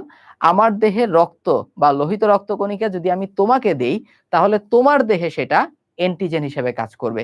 এই জন্য আমরা বলে থাকি যে এ ব্লাড গ্রুপের অ্যান্টিজেন হচ্ছে এ, আর তার অ্যান্টিবডি হচ্ছে অ্যান্টি বি। বুঝতে পারছো জিনিসটা? ঠিক আছে, এখন তুমি চিন্তা করো, তুমি যদি এ ব্লাড গ্রুপের, তোমার রক্তের গ্রুপ হচ্ছে এ, আমার রক্তের ব্লাড গ্রুপ হচ্ছে বি। সো আমি কি করলাম? এটা হচ্ছে সাদি ভাইয়ের রক্ত বি, আমি তোমাকে রক্ত দিলাম, কিন্তু তোমার দেহের মধ্যে অ্যান্টি বি আছে না? সে কি করবে? এই রক্তটাকে নষ্ট করে দিবে। তাহলে কোনো লাভ হবে? লাভ হবে না, বরং রিঅ্যাকশন হতে পারে, যেটা তোমার জন্য মারণঘাতী পর্যন্ত হতে পারে। এখান থেকে তোমার ডেথ হতে পারে। বুঝতে পারছো জিনিসটা? ওকে, এখন একটু আমি কমেন্ট সেকশনে জানতে চাই। ওকে, এখন আমি একটু কমেন্ট সেকশনে জানি। যদি আমি বলি কারো ব্লাড গ্রুপ হচ্ছে ও, ও ব্লাড গ্রুপের অ্যান্টিবডি কোনটা? আমাকে একটু বলো। ও ব্লাড গ্রুপের অ্যান্টিবডি কোনটা? এই জিনিসটা আমাকে একটু কমেন্ট সেকশনে জানাও তোমরা। ঠিক আছে, গ্রেগর জোহার মেন্ডেলের কমেন্ট দেখতে পাচ্ছি না, আপনি একটু কমেন্ট করেন যে ও ব্লাড গ্রুপের অ্যান্টিবডি কোনটা কোনটা, দ্রুত জানাও। ও ব্লাড গ্রুপের অ্যান্টিবডি কোনটা কোনটা? আচ্ছা, তোরা সবাই ফেল। খেয়াল কর, যদি ও ব্লাড গ্রুপ হয়, ও ব্লাড গ্রুপ মানে তার কোনো অ্যান্টিজেন নাই, তার এ কিংবা বি কোনো অ্যান্টিজেনই কিন্তু নাই, কিন্তু তার দেহের মধ্যে অ্যান্টিবডি আছে, অ্যান্টি এ অ্যান্টিবডিও আছে, অ্যান্টি বি অ্যান্টিবডিও আছে। ক্লিয়ার? তাহলে ও মানে নাই, কি নাই? অ্যান্টিজেন নাই, কিন্তু দুইটা অ্যান্টিবডিই থাকবে তার। ক্লিয়ার জিনিসটা? বুঝতে পারছো? ক্লিয়ার হয়েছে এটা? এটা আমাকে বলো। ও ব্লাড গ্রুপ যে থাকবে তার কি নাই? তার অ্যান্টিজেন নাই, এ অ্যান্টিজেনও থাকবে না, বি অ্যান্টিজেনও থাকবে না, কিন্তু দুইটাই অ্যান্টিবডি থাকবে, অ্যান্টি এও থাকবে, অ্যান্টি বিও থাকবে। মনে থাকবে? ক্লিয়ার? দ্রুত আমাকে জানাও। ওকে, এখন আমি একটু কি করি, তোদের প্রশ্ন করি আবার। তো এ ব্লাড গ্রুপ যারা আছে তাদের অ্যান্টিবডি কোনটা? এ ব্লাড গ্রুপ যাদের আছে তাদের অ্যান্টিবডি কোনটা? এটা আমাকে একটু কমেন্ট সেকশনে জানাও আগে। যাদের ব্লাড গ্রুপ এ তাদের দেহের মধ্যে অ্যান্টিবডি কোনটা, এটা একটু আমাকে কমেন্ট সেকশনে জানাও। ওকে, তাহলে এই যে এতক্ষণ আমি ব্লাড গ্রুপ নিয়ে আলোচনা করলাম কেন? কারণ এবিও ব্লাড গ্রুপের রক্তকণিকায় যেই অ্যান্টিবডি গুলো আমরা পাই সেটা হচ্ছে আইজিএম প্রকৃতির। এটা রক্ত এবং লসিকার মধ্যে পাওয়া যায়। আমরা আগেই পড়ছিলাম তারা কমপ্লিমেন্ট সিস্টেমটাকে সক্রিয় করতে পারে এবং তারা মেইনলি অ্যালার্জিক আমাদের কি তারা কিন্তু কমপ্লিমেন্ট সিস্টেমটাকে সক্রিয় করার কাজের সাথে জড়িত। আচ্ছা, ওকে, এরপরে আসবো আমরা আইজিডি এর মধ্যে, ইমিউনোগ্লোবিউলিন ডি। সো দেখো এটা আমরা সহজে কিভাবে মনে রাখবো। যদি আমরা বলি হচ্ছে বি কোষ, তাহলে বিটাকে আমি অনেকটা ডি এর সাথে তুলনা করতে পারি। সো এভাবে মনে রাখবা, আইজিডি বি কোষকে সক্রিয়করণে ভূমিকা রাখে। ইমিউনোগ্লোবিউলিন ডি বি কোষকে সক্রিয়করণে ভূমিকা রেখে থাকে এবং এটা আমরা লিম্ফোসাইটের মধ্যে পাই। লিম্ফোসাইট বি কোষে, বি লিম্ফোসাইটের মধ্যে আমরা এই ইমিউনোগ্লোবিউলিন পেয়ে থাকি। ক্লিয়ার হচ্ছে জিনিসটা, বুঝতে পারছো? সো আইজিডি আমাদের বি কোষকে সক্রিয়করণ করে থাকে, তারা বি লিম্ফোসাইটের মধ্যে থাকে। আর আইজিই তারা কি করবে? তারা অ্যালার্জিক প্রতিক্রিয়ার সঙ্গে জড়িত। আমরা কিন্তু গতকালকে অ্যালার্জিক প্রতিক্রিয়ার ব্যাপারটা একটু করে দেখছিলাম যে কিভাবে মাস্ট কোষ, বেসোফিল হিস্টামিন ক্ষরণের মাধ্যমে আমাদের এই চুলকানি, খাওজানি, প্রদাহ অ্যালার্জিক প্রতিক্রিয়া দিয়ে থাকে। এটা আমরা গত ক্লাসে কিন্তু পড়ছিলাম। ওকে, আচ্ছা, এখন আয় কমেন্টের মধ্যে। যদি বলি সর্বাধিক বড়, সবচেয়ে বড় অ্যান্টিবডি কোনটা? কমেন্টে জানাও, সবচেয়ে বড় অ্যান্টিবডি কোনটা? সবচেয়ে বড় অ্যান্টিবডি কোনটা? দ্রুত কমেন্ট সেকশনে জানাও। 5 ধরনের অ্যান্টিবডির কথা আমরা শুনলাম, তো সবচেয়ে বড় অ্যান্টিবডি কোনটা? ওকে ভাইয়া, মানুষের দেহে রক্তের গ্রুপের পার্থক্যের কারণ কি? সব হচ্ছে জিনগত প্রভাব, সব হচ্ছে জিনগত প্রভাব। তোমার জিনের প্যাটার্নটা কিরকম, তোমার জিনের মধ্যে কোন ব্লাড গ্রুপের জন্য আসলে জিন আছে, ওকে, সেটার উপর ডিপেন্ড করে সবকিছু। বুঝতে পারছো? তুমি যাই কিছু বলো না কেন, সবকিছুর জন্য তোমার জিন দায়ী। ওকে, যে কোনো ধরনের বৈশিষ্ট্যের জন্য তোমার জিনই দায়ী। ইয়েস, সবচেয়ে বড় কোনটা অ্যান্টিবডি? সবচেয়ে বড় অ্যান্টিবডি হচ্ছে আইজিএম। কারণ কি? একটু আগে দেখাইলাম না যে আইজিএম 5টা থাকে, 1 2 3 4 5, তারা পেন্টামার গঠন করে থাকে। এইজন্য আইজিএম হচ্ছে সবচেয়ে বড় অ্যান্টিবডি। ক্লিয়ার? আর সবচেয়ে বেশি পাওয়া যায় কোনটা? সেটা হচ্ছে ইমিউনোগ্লোবিউলিন জি। যারা ইমিউনোগ্লোবিউলিন জি কমেন্ট করেছো তারা দয়া করে ডিলিট করে আইজিএম লেখো। ওকে, তারা ডিলিট করে সবাই আইজিএম লেখো। Very good. এবার আসো নেক্সট প্রশ্ন। নেক্সট প্রশ্ন হচ্ছে, আমি যদি বলি বি লিম্ফোসাইটে আমরা কোন ধরনের অ্যান্টিবডি পেয়ে থাকি? এটা খুবই ইম্পর্টেন্ট একটা টপিক আসলে। ওকে ওকে, ভারী মানেই সবচেয়ে বড়, বুঝতে পারছো? ভারী কথাটার মানে হচ্ছে সবচেয়ে বড়, এটাই বুঝাইছি। ওকে, তাহলে বলো যে আমাদের বি লিম্ফোসাইটের মধ্যে কোন ধরনের অ্যান্টিবডি থাকে? বি লিম্ফোসাইটের মধ্যে কোন ধরনের অ্যান্টিবডি থাকে? আমি জানি কমেন্ট করতে করতে তোদের একদম মাথা ব্যথা, কেউ কি আমাকে গালি-টালি দিচ্ছিস কিনা কে জানে। ঠিক আছে, আমি তোদের কমেন্ট করাই কেন? যাতে তোদের মনে থাকে। ঠিক আছে, এটাই হচ্ছে একমাত্র কারণ, আর কোনো কারণ নাই। তোদের আমি টর্চার সেল ঢুকানোর জন্য কমেন্ট করি নাই, যাতে তোমাদের মনে থাকে দিন শেষে। যত বেশি কমেন্ট করবা ক্লাসের মধ্যে পড়াটা মুখস্থ হবে। ওকে, এই একটাই কারণ, আর কিচ্ছু না। ওকে, তাহলে কি বেশি বিরক্ত লাগতেছে কমেন্ট করতে? হ্যাঁ, একটু জানাও। এরপরে দেখি আমরা, ইয়েস, আইজিডি এটা পাই আমরা বি লিম্ফোসাইটের মধ্যে, এবং আইজিডি কি করে থাকে? তারা কিন্তু আমাদের বি কোষকে সক্রিয়করণ করতে পারে। ওকে, তারা বি কোষকে সক্রিয়করণ করতে পারে। আচ্ছা, ঠিক আছে।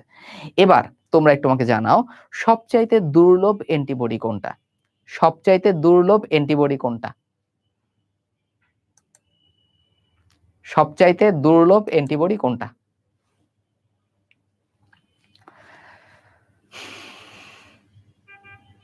Yes, IgE. আইজিই হচ্ছে সবচেয়ে দুর্লভ অ্যান্টিবডি। এটা আমি বলি নাই, দেখতে চাইছিলাম যে তোদের কি অবস্থা, এই ব্যাপারটা দেখছিস কিনা। সবচেয়ে দুর্লভ অ্যান্টিবডি হচ্ছে আইজিই। ভেরি গুড, পারছিস। আচ্ছা, ঠিক আছে। এবার আসো অ্যান্টিবডির কার্যপদ্ধতি সম্পর্কে আমরা একটু জানবো। তবে তার আগে আমি একটু কমেন্ট, মানে একটু তোদের জিজ্ঞাসা করি অর্জিত প্রতিরক্ষা নিয়ে। যদি আমি বলি যে অর্জিত প্রতিরক্ষা জীবন মানে আজীবন থাকে, অর্জিত প্রতিরক্ষা, আমি যদি বলি যে অর্জিত প্রতিরক্ষা জন্ম থেকে প্রাপ্ত, এটা ট্রু নাকি ফলস? অর্জিত প্রতিরক্ষা জন্ম থেকে প্রাপ্ত, এটা ট্রু নাকি ফলস? একটু জানাও কমেন্টে। ঠিক আছে, অর্জিত প্রতিরক্ষা জন্ম থেকে প্রাপ্ত, এটা ট্রু নাকি ফলস? ইয়েস, এটা হবে ফলস, কারণ অর্জিত প্রতিরক্ষা এক্সপেরিয়েন্স দরকার হয়। আমরা এটা জন্ম থেকে কোনোভাবেই পাই না। যত প্যাথোজেন, যত অ্যান্টিজেন আমাকে অ্যাটাক করবে, আমার অর্জিত প্রতিরক্ষা তত বেশি স্ট্রং হবে। তাই? ওকে। এবার আসো অ্যান্টিবডির কার্যপদ্ধতিগুলো আমরা একটু দেখব। সহজে আমরা একটু বোঝার চেষ্টা করি একটা অ্যান্টিবডি কিভাবে কাজ করতে পারে। প্রথমত, একটা অ্যান্টিবডি কি করতে পারে? এই ধরো একটা অ্যান্টিজেন, তার গায়ে অসংখ্য এরকম অ্যান্টিবডি লেগে গেল। এভাবে তারা কি করতে পারে? তারা অনেকগুলা অ্যান্টিজেনকে একসাথে একই জায়গায় আনতে পারে। তাহলে অ্যান্টিজেনের একটা কাজ কি? অ্যান্টিবডির একটা কাজ কি? অসংখ্য অ্যান্টিজেনকে একসাথে একটা জায়গায় নিয়ে আসা বা স্তূপ করা। এটাকে আমরা বলি স্তূপীকরণ বা অ্যাগগ্লুটিনেশন বা দলা পাকানো। তাহলে অ্যান্টিবডির একটা কাজ হচ্ছে সব আসামিকে একসাথে করা। এটা কি? এটা হচ্ছে সব আসামিকে একসাথে করা। এটাকে আমরা বলে থাকি স্তূপীকরণ বা অ্যাগগ্লুটিনেশন। ওকে? আচ্ছা। ২ নাম্বারটা খেয়াল করো। যখনই আমাদের এই একটা অ্যান্টিজেনের গায়ে অসংখ্য অ্যান্টিবডি লেগে গেল, তাহলে আমার কি হলো? এই অ্যান্টিজেনের ভর এখন বেড়ে গেল না? তাহলে এরা আস্তে, আস্তে অদক্ষিপ্ত হবে। কি হবে এরা? এরা আস্তে, আস্তে অদক্ষিপ্ত হবে বা প্রিসিপিটেশন হবে। তাহলে সেকেন্ড স্টেপ হচ্ছে আমাদের অদক্ষেপণ করতে পারে তারা। তাহলে প্রথমত সব আসামিকে ধরে একসাথে করলো। তাহলে অ্যাগগ্লুটিনেশন বা স্তূপীকরণ। ভর বেড়ে গেল, তারা অদক্ষিপ্ত হলো, প্রিসিপিটেটেড হলো। ২ টা গেল। ৩ নাম্বার, তারপরে কি করতে পারে?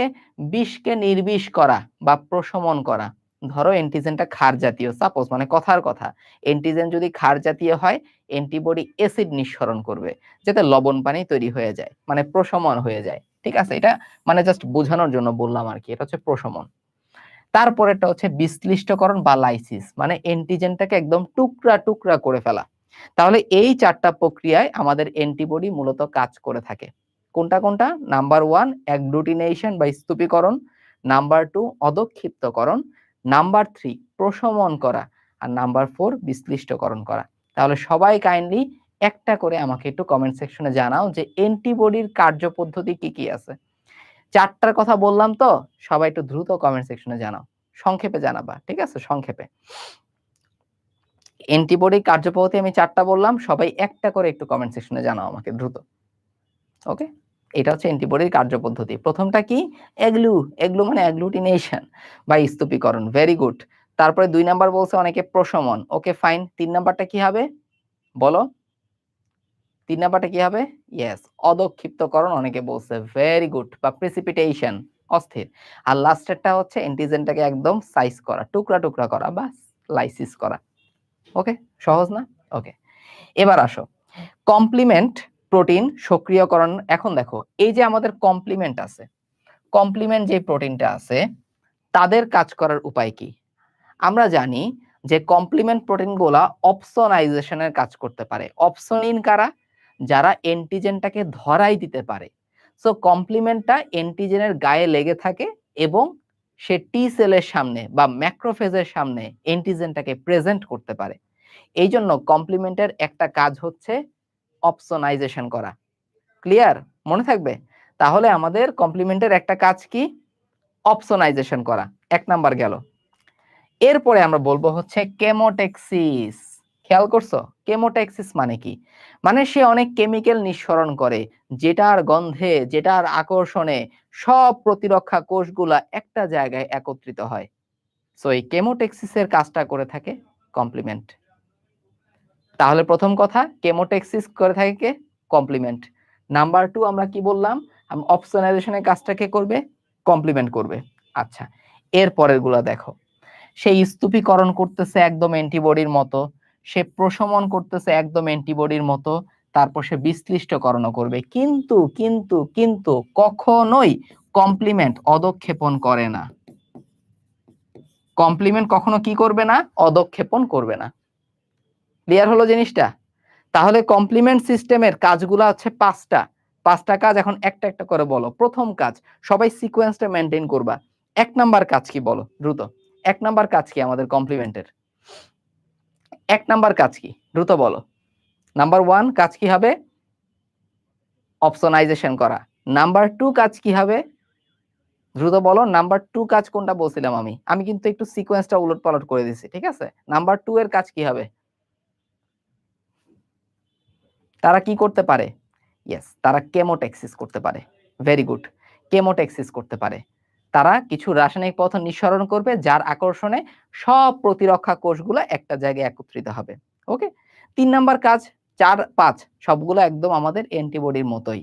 তারা প্রশমন করতে পারে, তারা সেল লাইসিস বা বিশ্লিষ্টকরণ করতে পারে। নাম্বার 2, নাম্বার 3 তারা স্তূপীকরণ করতে পারে। কিন্তু কখনোই কমপ্লিমেন্ট কি করবে না?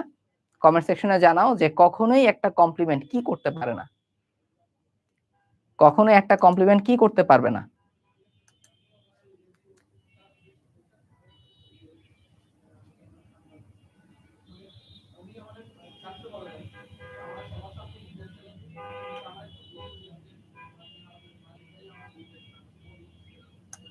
কখনোই কোন একটা কমপ্লিমেন্ট অধঃক্ষেপণ করতে পারে না। ক্লিয়ার হচ্ছে জিনিসটা? Very good, very good. Precipitation করতে পারে না। আচ্ছা, গেল। এরপরে দেয়া আছে মাস্ট কোষ আর বেসোফিলের সক্রিয়করণ, যার জন্য মেইনলি অ্যালার্জিক প্রতিক্রিয়াগুলো সংক্রমণ হয়। আমি জানি যে বেসোফিল কিন্তু হেপারিন তৈরি করতে পারে। একটু মাথায় রাখবা, এটা রক্ত সঞ্চালন পার্টের একটা প্রশ্ন। বেসোফিল হেপারিন তৈরি করতে পারে। হেপারিন রক্ত জমাট বাঁধতে দেয় না। ওকে? আর হিস্টামিনটা কিন্তু আমাদের অ্যালার্জিক প্রতিক্রিয়ার জন্য জড়িত। গেল। আচ্ছা, ঠিক আছে, ফাইন। সংক্রমণ যখন হয় বা প্রদাহ যখন হয়, জায়গাটা গরম হয়, ফুলে যায়, লাল হয়, গরম হয়, ফুলে যায়, ব্যথা হয়। সব শেষে হয় ব্যথা। মনে রাখবা, যে কোনো ধরনের প্রদাহর ক্ষেত্রে সব শেষে হয় হচ্ছে ব্যথা। মনে থাকবে জিনিসটা? সবার প্রথমে হয় কি? লাল হয়ে যায় জায়গাটা। সো পরীক্ষা মানে অপশনটা এভাবেই আসতে পারে। এখন তোমাদের সবার প্রশ্ন, এতক্ষণ যে ভাই এত কিছু পড়লাম, এদের মধ্যে সিকিউ টপিক আসলে কোনটা? সিকিউ টপিক হচ্ছে ২টা এখানে। নাম্বার 1, অ্যান্টিবডির গঠন উল্লেখ করো। খুবই ইম্পোর্টেন্ট একটা সিকিউ টপিক। এখান থেকে প্রশ্ন আসলে তুমি ধরেই নিতে পারো যে 80% সিওর অ্যান্টিবডির গঠনটা পরীক্ষায় আসতে পারে। ওকে? নাম্বার 2, অর্জিত প্রতিরক্ষা ব্যবস্থা কিভাবে কাজ করে বুঝিয়ে বলো। সো ভাইয়া, এই যে ফ্লো চার্টটা একটু আগে তোমাদের দেখাইলো না, এটা তোমাদের সিকিউ কোয়েশ্চেনটা যেন তোমরা খুব ভালো মতো অ্যান্সার করতে পারো, সেটার জন্য এটা ব্যাখ্যা করছিলেন। ওকে? সো এই ফ্লো চার্টে ভাইয়া যেই কথাগুলো বলছে তুমি জাস্ট ওই কথাগুলো বললেই অর্জিত প্রতিরক্ষা কিভাবে কাজ করে সেটা তুমি একদম লিখে আসতে পারবে ইনশাল্লাহ। আচ্ছা, গেল। তাহলে এই দুইটা হচ্ছে আমাদের এখন পর্যন্ত সিকিউ টপিক। এবার আমরা আসবো কিসের মধ্যে? আমরা এখন আসবো হচ্ছে আমাদের অ্যান্টিজেনের মধ্যে। ঠিক আছে? এখন আমরা আসবো হচ্ছে আমাদের অ্যান্টিজেনের মধ্যে। আচ্ছা। তো ক্লাসটা কেমন লাগতেছে তোদের একটু কমেন্ট সেকশনে জানা। কি অবস্থা? মাথা-টাথা কি গরম হয়ে গেছে কিনা? লাল হয়, গরম হয়, ফুলে যায়, ব্যথার প্রকাশ। ১ম এ মাথা লাল হবে, তারপরে গরম হবে। গরম কি হয়ে গেছে কিনা একটু জানাই। সবগুলো পড়া কি মাথার মধ্যে ঢুকতেছে আমাদের? একটু জানায়ও তো। সবগুলো পড়া কি মাথার মধ্যে ঢুকতেছে? পড়াটা কি একটু ভালো লাগতেছে কিনা একটু কমেন্ট সেকশনে জানাও। আসলে সত্যি কথা বলতে তোমাদের এখন মেইন বইয়ে লাইন বাই লাইন ধরে পড়া খুবই জরুরি। সেটা ফিজিক্স হোক, কেমিস্ট্রি হোক, বায়োলজি হোক, এই ৩ টার ক্ষেত্রেই। বুঝতে পারছো? কিন্তু তোমাদের কেন জানি মেইন বইটা পড়তেই তোমাদের যত মানে অনীহা। কারণ স্বাভাবিক। কারণ মেইন বইয়ে এক ধাঁচে সবকিছু লেখা তো। একটা সত্যি কথা আমি বলি, যাদের পড়ার অভ্যাস আছে, মানে মেইন বইয়ের বাইরে, মানে আমাদের একাডেমিক বইয়ের বাইরে একটু ফিকশন টাইপের বই পড়ে, নন ফিকশন টাইপের বই যারা পড়ে, তাদের পড়ার অভ্যাসটা হচ্ছে খুবই ভালো। তারা খুব সহজে জিনিসগুলা ক্যাপচার করতে পারে। আমরা বলি না যে অভ্যাস, মানুষ হচ্ছে অভ্যাসের দাস। ব্যাপারটা, মানুষ তো এখন তো আমরা স্ক্রলিং এর দাস হয়ে গেছি, বুঝছো? কিন্তু মানুষ আসলে অভ্যাসের দাস। এই অভ্যাসটা হচ্ছে পড়ার অভ্যাস করতে হবে। তুমি যত বেশি পড়বা, যতক্ষণ তুমি পড়ার টেবিলে কাটাবা, তুমি একাডেমিক বইয়ের পাশাপাশি অন্যান্য জিনিস যত বেশি পড়বা, তোমার দেখবা হচ্ছে নিজের ক্যাপচার করার ক্ষমতা তত বেশি বাড়তেছে। তখন এই পড়াটা তোমার কাছে লোড মনে হবে না। এইজন্য চেষ্টা করবা কোনদিন তুমি যেন এমন না হয় যে কোনো কিছু না পড়ে তুমি থাকতেছো। প্রত্যেকটা দিন তুমি যেন ১ থেকে ২ ঘন্টা, ১.৫ থেকে ২ ঘন্টা তুমি যেন পড়ে কাটাও। ঠিক আছে? ধরো তোমার পরীক্ষা-টরীক্ষা সব শেষ। বাট তারপরও তোমার এই পড়ার অভ্যাসটাকে ধরে রাখার জন্য ১.৫ থেকে ২ ঘন্টা তোমার পড়ার টেবিলে বসে যেকোনো টাইপের একটা বই পড়া উচিত। তাহলে দেখবা এই পড়াটা অনেক সহজ হয়ে গেছে। সো এখন জিনিসটা কি আমি বলি, আ তোমরা যারা এইচএসসি ২৬ ব্যাচ আছো, তোমাদের এইচএসসি পরীক্ষার সামনে, তোমাদের এডমিশন পরীক্ষার সামনে। সো সবকিছুতে তোমরা যেন ভালো করতে পারো, এইজন্যই আসলে আমাদের প্রি মেডিকেল ব্যাচ দুরন্ত প্রেয়ার 6.0, সেখানে আমরা মেইন বইয়ের লাইন বাই লাইন ধরে পড়াই। এই যে ভাইয়া এই যে এরকম পড়াচ্ছে না, এরকম পড়া সব ভাইয়ারা পড়ানোর চেষ্টা করেন। সব ভাইয়ারা এরকম ভাবে পড়ান। সো মেইন বইটা তোমাদের যেন ক্লাসের মধ্যে পড়া হয়। তুমি যখন মেইন বইটা নিজে পড়তে যাও, খুব বেশি যেন কঠিন না লাগে। বুঝতে পারছো?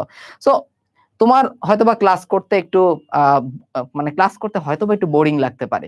ক্লাস করতে গিয়ে মনে হইতে পারে যে ভাইয়া মাথাটা ধরতেছে, আমার ভাল লাগতেছে না। বাট তুমি একটু ডেডিকেশন নিয়ে তুমি একটু ক্লাসগুলো দেখো, তুমি দেখবা যে তোমার নিজের পড়ার যে ধরনটা এটা আসলে দারুণভাবে চেঞ্জ হয়েছে। একটা পজিটিভ চেঞ্জ আসছে তোমার মধ্যে। তুমি বুঝতে পারবা, একটা লাইন পড়লে তুমি বুঝবা কোত্থেকে কি প্রশ্ন আসে ভাই। তুমি লাইন পড়লে বুঝবা যে কোত্থেকে কি প্রশ্ন আসে, এই লাইনটা কেমন ইম্পর্টেন্ট। ওকে, তোমার পড়ার টাইমটাকে এটা অর্ধেকে নামায় আনবে তুমি যদি একটা ভালো ক্লাস করো। ক্লিয়ার? সো এই জন্য ভাই প্লিজ ক্লাসগুলো করিস ঠিক মতো, ক্লাসগুলো ফাঁকি দিস না। ঠিক আছে?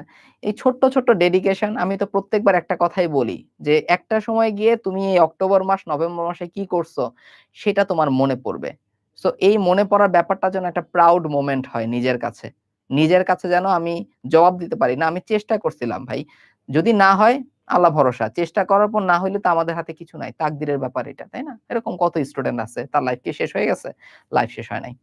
ওকে ভাইয়া, ফিজিক্সটা পড়তে গেলে ফোকাস হারিয়ে ফেলি, ফিজিক্স বইটা পড়তে গেলে মনোযোগ চলে যায়। ফিজিক্স আসলে আমাদের থিওরিটা পড়ার পরে সিকিউ প্র্যাকটিসটা খুবই জরুরি। তোমাদের ক্ষেত্রে আমি বলবো অবশ্যই তোমরা বোর্ড প্রশ্ন অ্যানালাইসিস করে করে পড়বা, বোর্ড প্রশ্নের সিকিউ টপিকগুলাই বারবার আসে। ফিজিক্সের ম্যাথগুলোর ক্ষেত্রে দেখা যায় ওই টপিকটা বারবার কমন পড়ে। ওকে, সো এভাবে তোমরা একটু পড়তে পারো। Okay fine. আচ্ছা, ওকে ফাইন। এরপরে খেয়াল করো, এরপরে আমরা একটু খেয়াল করি এবার আমরা একটু খেয়াল করি, আমরা এখন চলে যাব এন্টিজেন বা ইমিউনোজেনের মধ্যে। যাহাই এন্টিজেন তাহাই ইমিউনোজেন, একই মানে কোন একটা জীবাণুর কথা বলতেছি।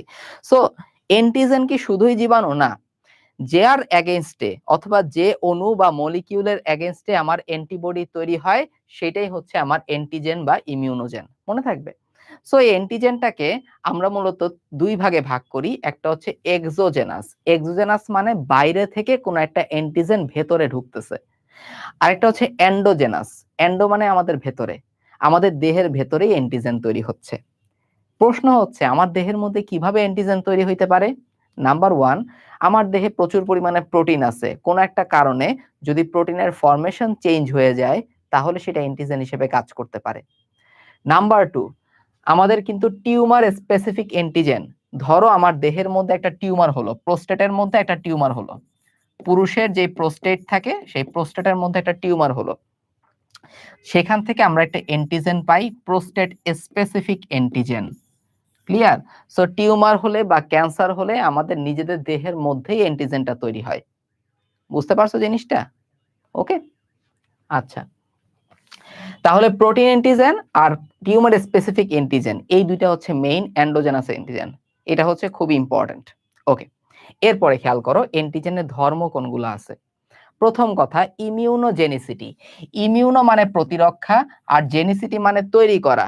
তাহলে অ্যান্টিজেন প্রতিরক্ষা ব্যবস্থা তৈরি করতে পারে বা প্রতিরক্ষা ব্যবস্থাকে সক্রিয় করতে পারে কিভাবে? অ্যান্টিবডি তৈরি করার মাধ্যমে। ওকে, এই জন্য বলা হয়েছে যে তাদের ইমিউনোজেনিসিটি আছে। দুই নাম্বার বলছে অ্যান্টিজেনিসিটি, তারা নির্দিষ্ট অ্যান্টিবডি তৈরিতে উদ্দীপনা জাগায়।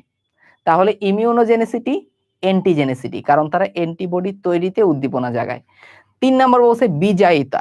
বিজায়িতা মানে কি? বিজাতীয়তা মানে আমার দেহের বাইরে থেকে যা কিছু ঢুকবে সবকিছুই কিন্তু আমাদের অ্যান্টিবডি, সরি অ্যান্টিজেন। আমার দেহের বাইরে থেকে যা কিছু ঢুকবে সবকিছুই অ্যান্টিজেন। এজন্য ব্লাডের লোহিত রক্ত কণিকা হচ্ছে অ্যান্টিজেন। ঠিক এই কারণে আমি যদি তোমাকে ব্লাড দেই, আমার লোহিত রক্তকণিকা তোমার দেহের মধ্যে অ্যান্টিজেন হিসেবে কাজ করতে পারে।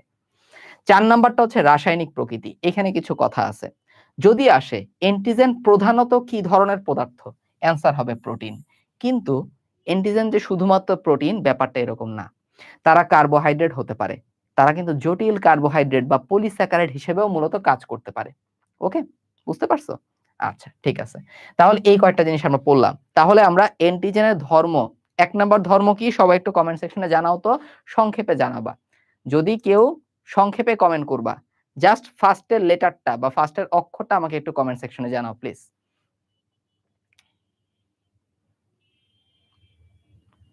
ওকে, ওকে, ভাইয়া শিওর এ প্লাস কোর্সের ক্ষেত্রে সব চ্যাপ্টার কি পড়ানো হবে? যারা প্রি মেডিকেলে ভর্তি হবা তাদের জন্য শিওর এ প্লাস কোর্সটা কি কিন্তু একদম ফ্রি অ্যাক্সেস পাবা তোমরা। তো সেইখানে আমরা বোর্ড সিকিউ প্রশ্ন অ্যানালাইসিস করে পড়াবো। সো যে চ্যাপ্টার থেকে আসলে আমাদের সিকিউ প্রশ্ন আসার সম্ভাবনা নাই, তেমন একটা আসে নাই কখনো, সেই চ্যাপ্টারটা আমরা হচ্ছে এটি স্কিপ করে ইম্পর্টেন্ট যে চ্যাপ্টার গুলো আছে সেগুলোর সবগুলা বোর্ড প্রশ্ন ধরে ধরে টাইপ ভিত্তিক পড়ানোর চেষ্টা করব।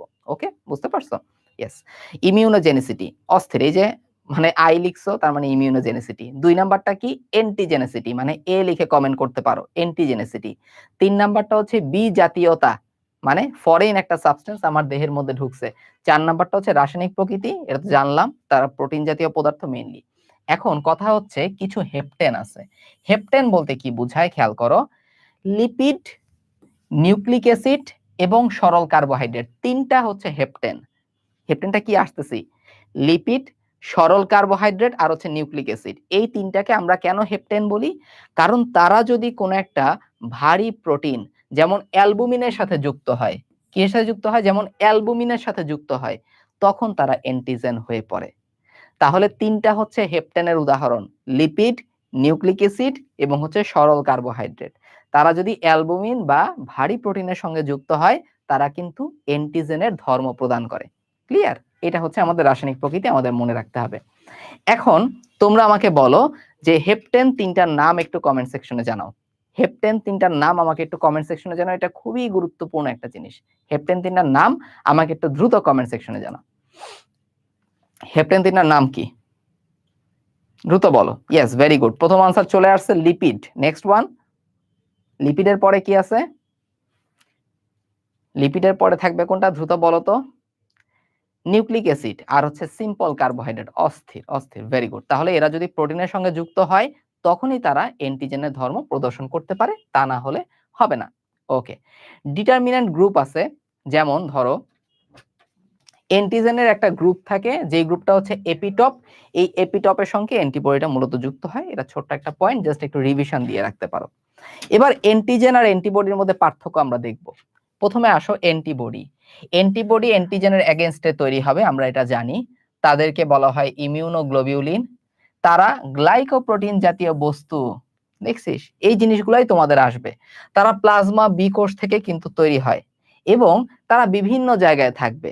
আমি যখন ইমিউনোগ্লোবিউলিন জি এর কথা বলছিলাম, তারা দেখছিলাম সব জায়গায় আছে, রক্তে আছে, লসিকায় আছে, অন্ত্রে আছে, টিস্যু তরলের মধ্যে আছে। আমি যখন ইমিউনোগ্লোবিউলিন ডি এর কথা বললাম, তখন তারা রক্তের মধ্যেও থাকবে, লসিকার মধ্যেও থাকবে, বি লিম্ফোসাইটের মধ্যেও থাকবে। আমরা পড়ছিলাম ইমিউনোগ্লোবিউলিন ডি কিন্তু আমাদের বি লিম্ফোসাইটটাকে সক্রিয় করতে পারে এবং সক্রিয় বি লিম্ফোসাইট হচ্ছে প্লাজমা বি কোষ, যেখান থেকে আবার অ্যান্টিবডি প্রডিউস হবে। ব্যাপারটা এরকমই। ওকে, এগুলো পুরো চেইন রিঅ্যাকশনের মতো। 6 নম্বরে বলছে যে অ্যান্টিজেন নিয়ন্ত্রণের মাধ্যমে দেহে অর্জিত ইমিউনিটি তারা সৃষ্টি করতে পারে। এখন আমার প্রশ্ন, অ্যান্টিজেন প্রধানত কি জাতীয় পদার্থ? অ্যান্টিজেন প্রধানত কি জাতীয় পদার্থ? অ্যান্টিজেন প্রধানত কি জাতীয় পদার্থ? এটা আমাকে একটু কমেন্ট সেকশনে জানাও দ্রুত। অ্যান্টিজেন প্রধানত কি জাতীয় পদার্থ? দ্রুত বলো তো, অ্যান্টিজেন প্রধানত কি জাতীয় পদার্থ? ইয়েস, ভেরি গুড, প্রোটিন জাতীয় পদার্থ। বাট তারা জটিল কার্বোহাইড্রেটও হতে পারে, রাইট? বাট স্পেসিফিক্যালি বলতে গেলে প্রোটিনের কথা আমাদের বলতে হবে। আচ্ছা, ঠিক আছে। এবার আসো আমরা অ্যান্টিবডি আর ইন্টারফেরনের মধ্যে পার্থক্য পড়ব। আচ্ছা, সেক্ষেত্রে আমরা ইন্টারফেরনটা শুধু পড়ব। তো ইন্টারফেরনটা শুধুমাত্র মনে রাখবা তারা ভাইরাস সংক্রমণের এগেইনস্টে তৈরি হয়। ইন্টারফেরন তাহলে কাদের এগেইনস্টে কাজ করবে? ভাইরাসের এগেইনস্টে কাজ করবে। 1 নাম্বার ইনফরমেশন। কোত্থেকে আমরা এটা পাই? আমরা কিন্তু এটা পড়ছিলাম গত ক্লাসেই। টি কোষ থেকে পাবো, শ্বেত রক্তকণিকা থেকে পাবো, ফাইব্রোব্লাস্ট কোষ থেকে পাবো। মনে আছে গত ক্লাসে আমরা পড়ছিলাম, ছোট্ট করে ভাইয়া কিন্তু নোট করে দিয়েছিল। এটা কিন্তু তুমি এখানে এসে পাইছো, বাট ইন্টারফেরন যখন আমরা শুরুতে পড়ছিলাম সেখানে আমরা এটা জানছি। আচ্ছা, তারা শুধুমাত্র ভাইরাস প্রতিরোধী, খুবই ইম্পর্টেন্ট। তাদের ক্রিয়া কিন্তু দ্রুত, তবে প্রভাব স্বল্পস্থায়ী। তাহলে ইন্টারফেরন খুব দ্রুত ভাইরাসের এগেইনস্টে কাজ করতে পারে, কিন্তু বেশিক্ষণ তার প্রভাব থাকে না, যার জন্য আমরা বারবার ভাইরাসের দ্বারা আক্রান্ত হই। ওকে, তবে ইন্টারফেরনটা আমাদের প্রাথমিক প্রতিরক্ষার জন্য খুব জরুরি, এটা যেন মনে থাকে। আচ্ছা, এরা দেহের দ্বিতীয় প্রতিরক্ষা স্তরের সঙ্গে জড়িত। আমরা কিন্তু পড়ছিলাম প্রথম প্রতিরক্ষা স্তরে কি আছে, দ্বিতীয়তে কি আছে, তৃতীয়তে কি আছে, এগুলো সবগুলো গত ক্লাসে আমরা নেমোনিক সহকারে পড়ছি। ওকে, আচ্ছা, এরা দেহে সহজাত ইমিউনিটি সৃষ্টি করে। কারণ কি, ইস পক ইন্টারফেরন, সহজাত মারণ কোষ, সহজীবী ব্যাকটেরিয়া, প্রদাহ, কমপ্লিমেন্ট, আর হচ্ছে কি আরেকটা কোনটা জানি থাকে রে, প্রদাহর পরে বলতো কোনটা, প্রতিবন্ধক। এগুলো হচ্ছে আমার সহজাত ইমিউনিটির অংশ। ক্লিয়ার? এই হচ্ছে আমাদের কথা। তাহলে আমি যদি তোমাদের জিজ্ঞাসা করি যে ইন্টারফেরন দীর্ঘস্থায়ী প্রভাব ফেলে, এটা ট্রু নাকি ফলস? ইন্টারফেরনটা দীর্ঘস্থায়ী প্রভাব ফেলে, এটা ট্রু হবে নাকি ফলস হবে বলো?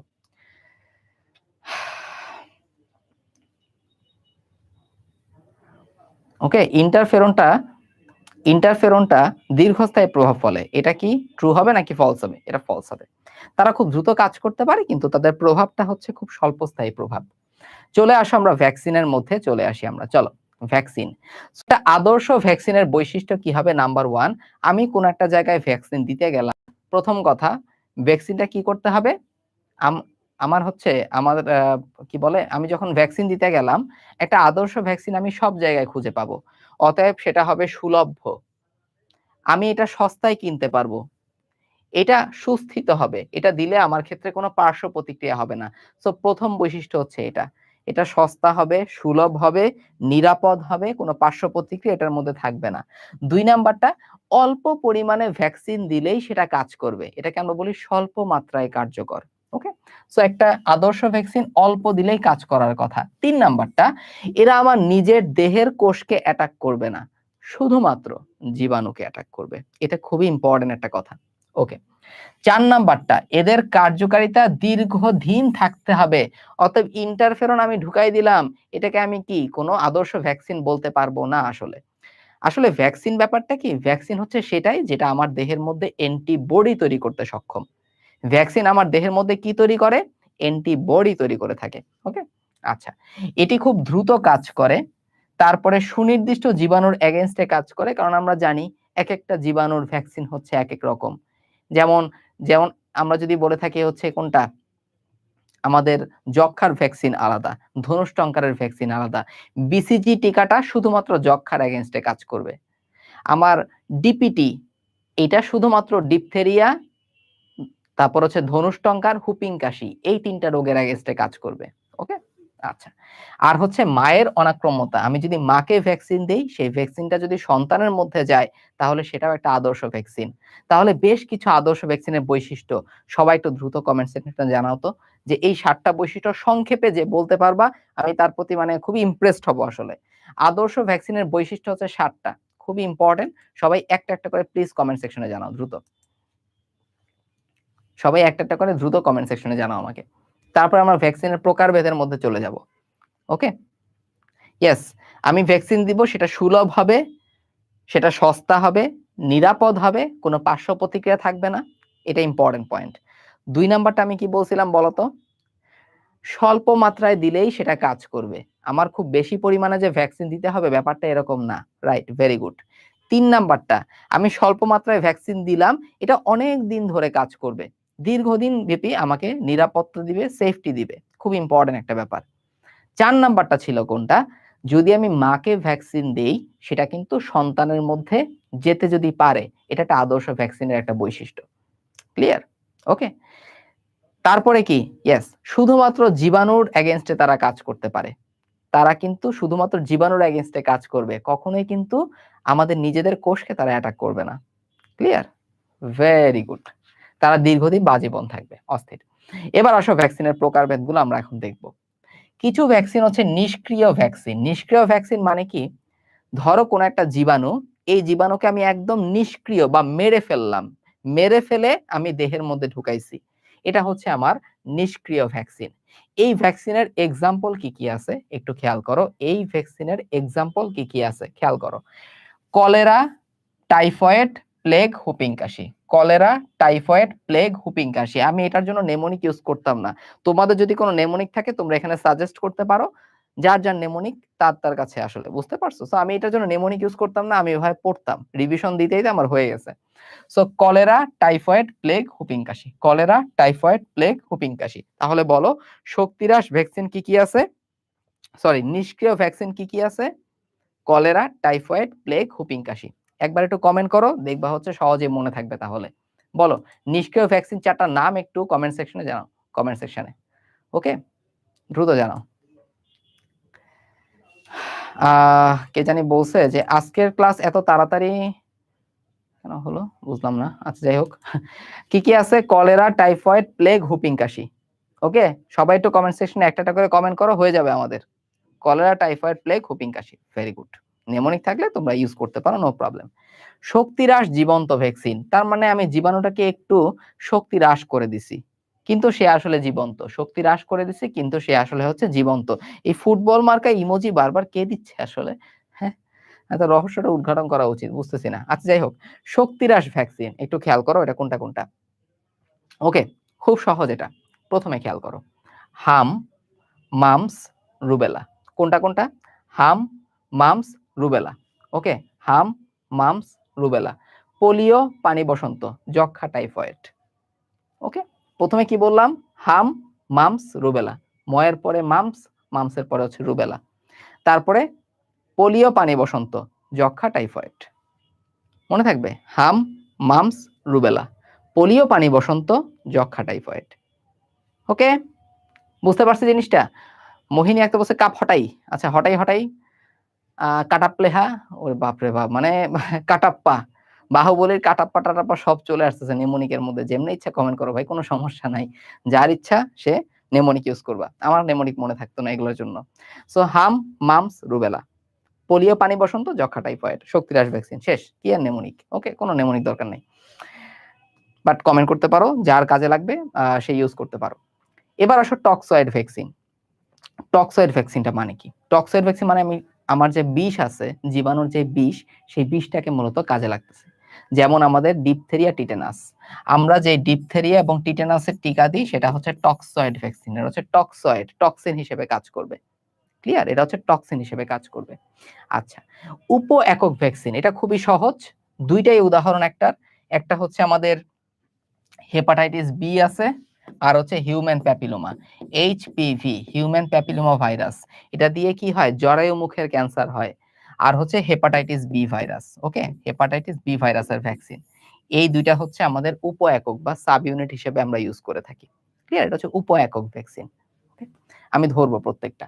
আচ্ছা, কনজুগেট ভ্যাকসিন কোনটা কোনটা? হিমোফাইলাস ইনফ্লুয়েঞ্জা, ইনফ্লুয়েঞ্জা আর হচ্ছে নিউমোকক্কাস। হিমোফাইলাস ইনফ্লুয়েঞ্জা আর হচ্ছে নিউমোকক্কাস, এরা হচ্ছে কনজুগেট ভ্যাকসিন। দুইটা ভিন্ন উৎস থেকে সংগ্রহ করে আমি এদেরকে ভ্যাকসিন হিসেবে ব্যবহার করতেছি। ওকে, যেমন ব্যাকটেরিয়া, কোষ প্রাচীর আর বাহক প্রোটিন, দুইটা ভিন্ন উৎস, সেখান থেকে সংগ্রহ করে ভ্যাকসিন বানাইলাম। এটা হচ্ছে অনুবন্ধী বা কনজুগেট ভ্যাকসিন, জোড়া লাগায় বানাইছি। আরেকটা আছে হচ্ছে ডিএনএ ভ্যাকসিন। ডিএনএ ভ্যাকসিনটা আমরা কিভাবে প্রডিউস করে থাকি? আমরা রিকম্বিনেন্ট প্রক্রিয়ায় তৈরি করে থাকি, এটা মনে রাখবা। ডিএনএ ভ্যাকসিনটা কোন প্রক্রিয়ায় তৈরি করি? আমরা রিকম্বিনেন্ট প্রক্রিয়ায় তৈরি করে থাকি। তাহলে সবাই একটু কমেন্ট সেকশনে অ্যাক্টিভ হয়ে যাও, এখন প্রশ্নের ঝড় শুরু হবে। কলেরা কোন ধরনের ভ্যাকসিন? এটা আগে বলো আমাকে, কলেরা কোন ধরনের ভ্যাকসিন? কলেরা কোন ধরনের ভ্যাকসিন? আগে এটা আমাকে একটু কমেন্ট সেকশনে জানাও, কলেরা কোন ধরনের ভ্যাকসিন?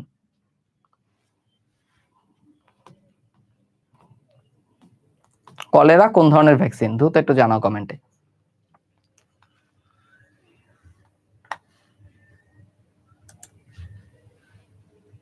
কলেরা কোন ধরনের ভ্যাকসিন?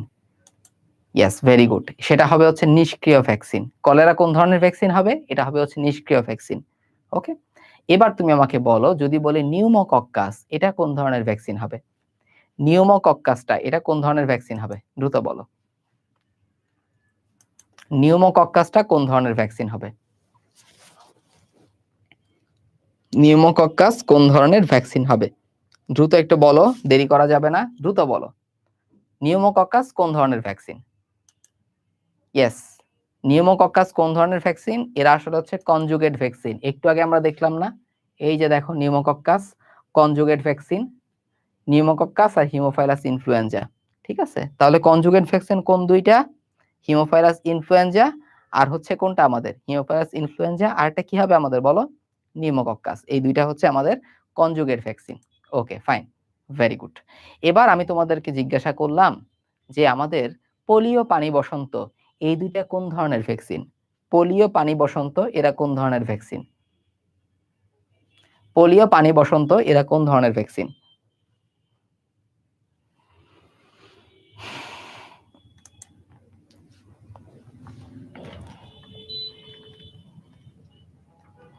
পোলিও, পানি বসন্ত এরা কোন ধরনের ভ্যাকসিন?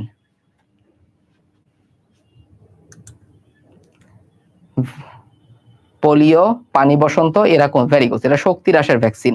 হাম, মামস, রুবেলা, পোলিও, পানি বসন্ত, যক্ষা, টাইফয়েড, শেষ। Very good. আচ্ছা, ভ্যাকসিন তৈরির কৌশল আমরা আসলে একটু আগে যেগুলো দেখলাম সবগুলাই ভ্যাকসিন তৈরির কৌশলের মধ্যে অন্তর্গত। আমি যদি বলি টিটানাস, এটা কোন ধরনের ভ্যাকসিন হবে বলতো? ইয়েস, অ্যাটেনুয়েটেড লাইভ ভ্যাকসিন ছিল আগেরটা, শক্তি হ্রাস ভ্যাকসিন। অ্যাটেনুয়েটেড মানে শক্তি হ্রাস করা। Very good. তুমি আমাকে একটু বলো যে টিটানাসটা কোন ধরনের ভ্যাকসিন ছিল?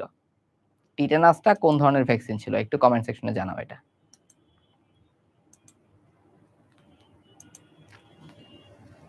টিটানাসটা কোন ধরনের ভ্যাকসিন ছিল? এটা একটু আমাকে কমেন্ট সেকশনে জানাও দ্রুত। Yes, toxoid. ডিপথেরিয়া এবং টিটানাসটা টক্সয়েড ভ্যাকসিন ছিল। এবার আসো ভ্যাকসিনেশনের মধ্যে আমাদের তেমন কিছু নাই এখানে আসলে। টিকা দেয়া, যেমন গুটি বসন্তের যে টিকাটা এডওয়ার্ড জেনার আবিষ্কার করছিলেন, সেকেন্ড জেনারেশন ভ্যাকসিন হচ্ছে হেপাটাইটিস বি এর ভ্যাকসিনটা, সেকেন্ড জেনারেশন ভ্যাকসিন, এই জিনিসগুলা। এখন দেখো, মানুষের দেহে দুইভাবে অ্যান্টিবডি তৈরি হইতে পারে, যদি সে অসুস্থ হয় আর যদি ভ্যাকসিন নেয়, আমরা এটা জানি অলরেডি। আচ্ছা, এরপরে দেখো মিশ্র ভ্যাকসিন মানে কি, যেমন এমএমআর, এই ভ্যাকসিনটা একই সাথে মিজেলস, মামস, রুবেলা, হাম, মামস, রুবেলা এই তিনটাকেই সে কি করতে পারে, তিনটার এগেইনস্টে প্রতিরক্ষা দিতে পারে, এজন্য এটা হচ্ছে মিশ্র ভ্যাকসিন, বুঝছো, এমএমআর। এখন কিছু ভ্যাকসিনের আমাদের উদাহরণ দরকার হয়, উদাহরণগুলো আমরা একটু দেখবো এখন, একটু খেয়াল করো। গ্লোবাল ইমিউনাইজেশন বা বিশ্বব্যাপী টিকাদান করা হয় 6টা প্রধান রোগের ক্ষেত্রে।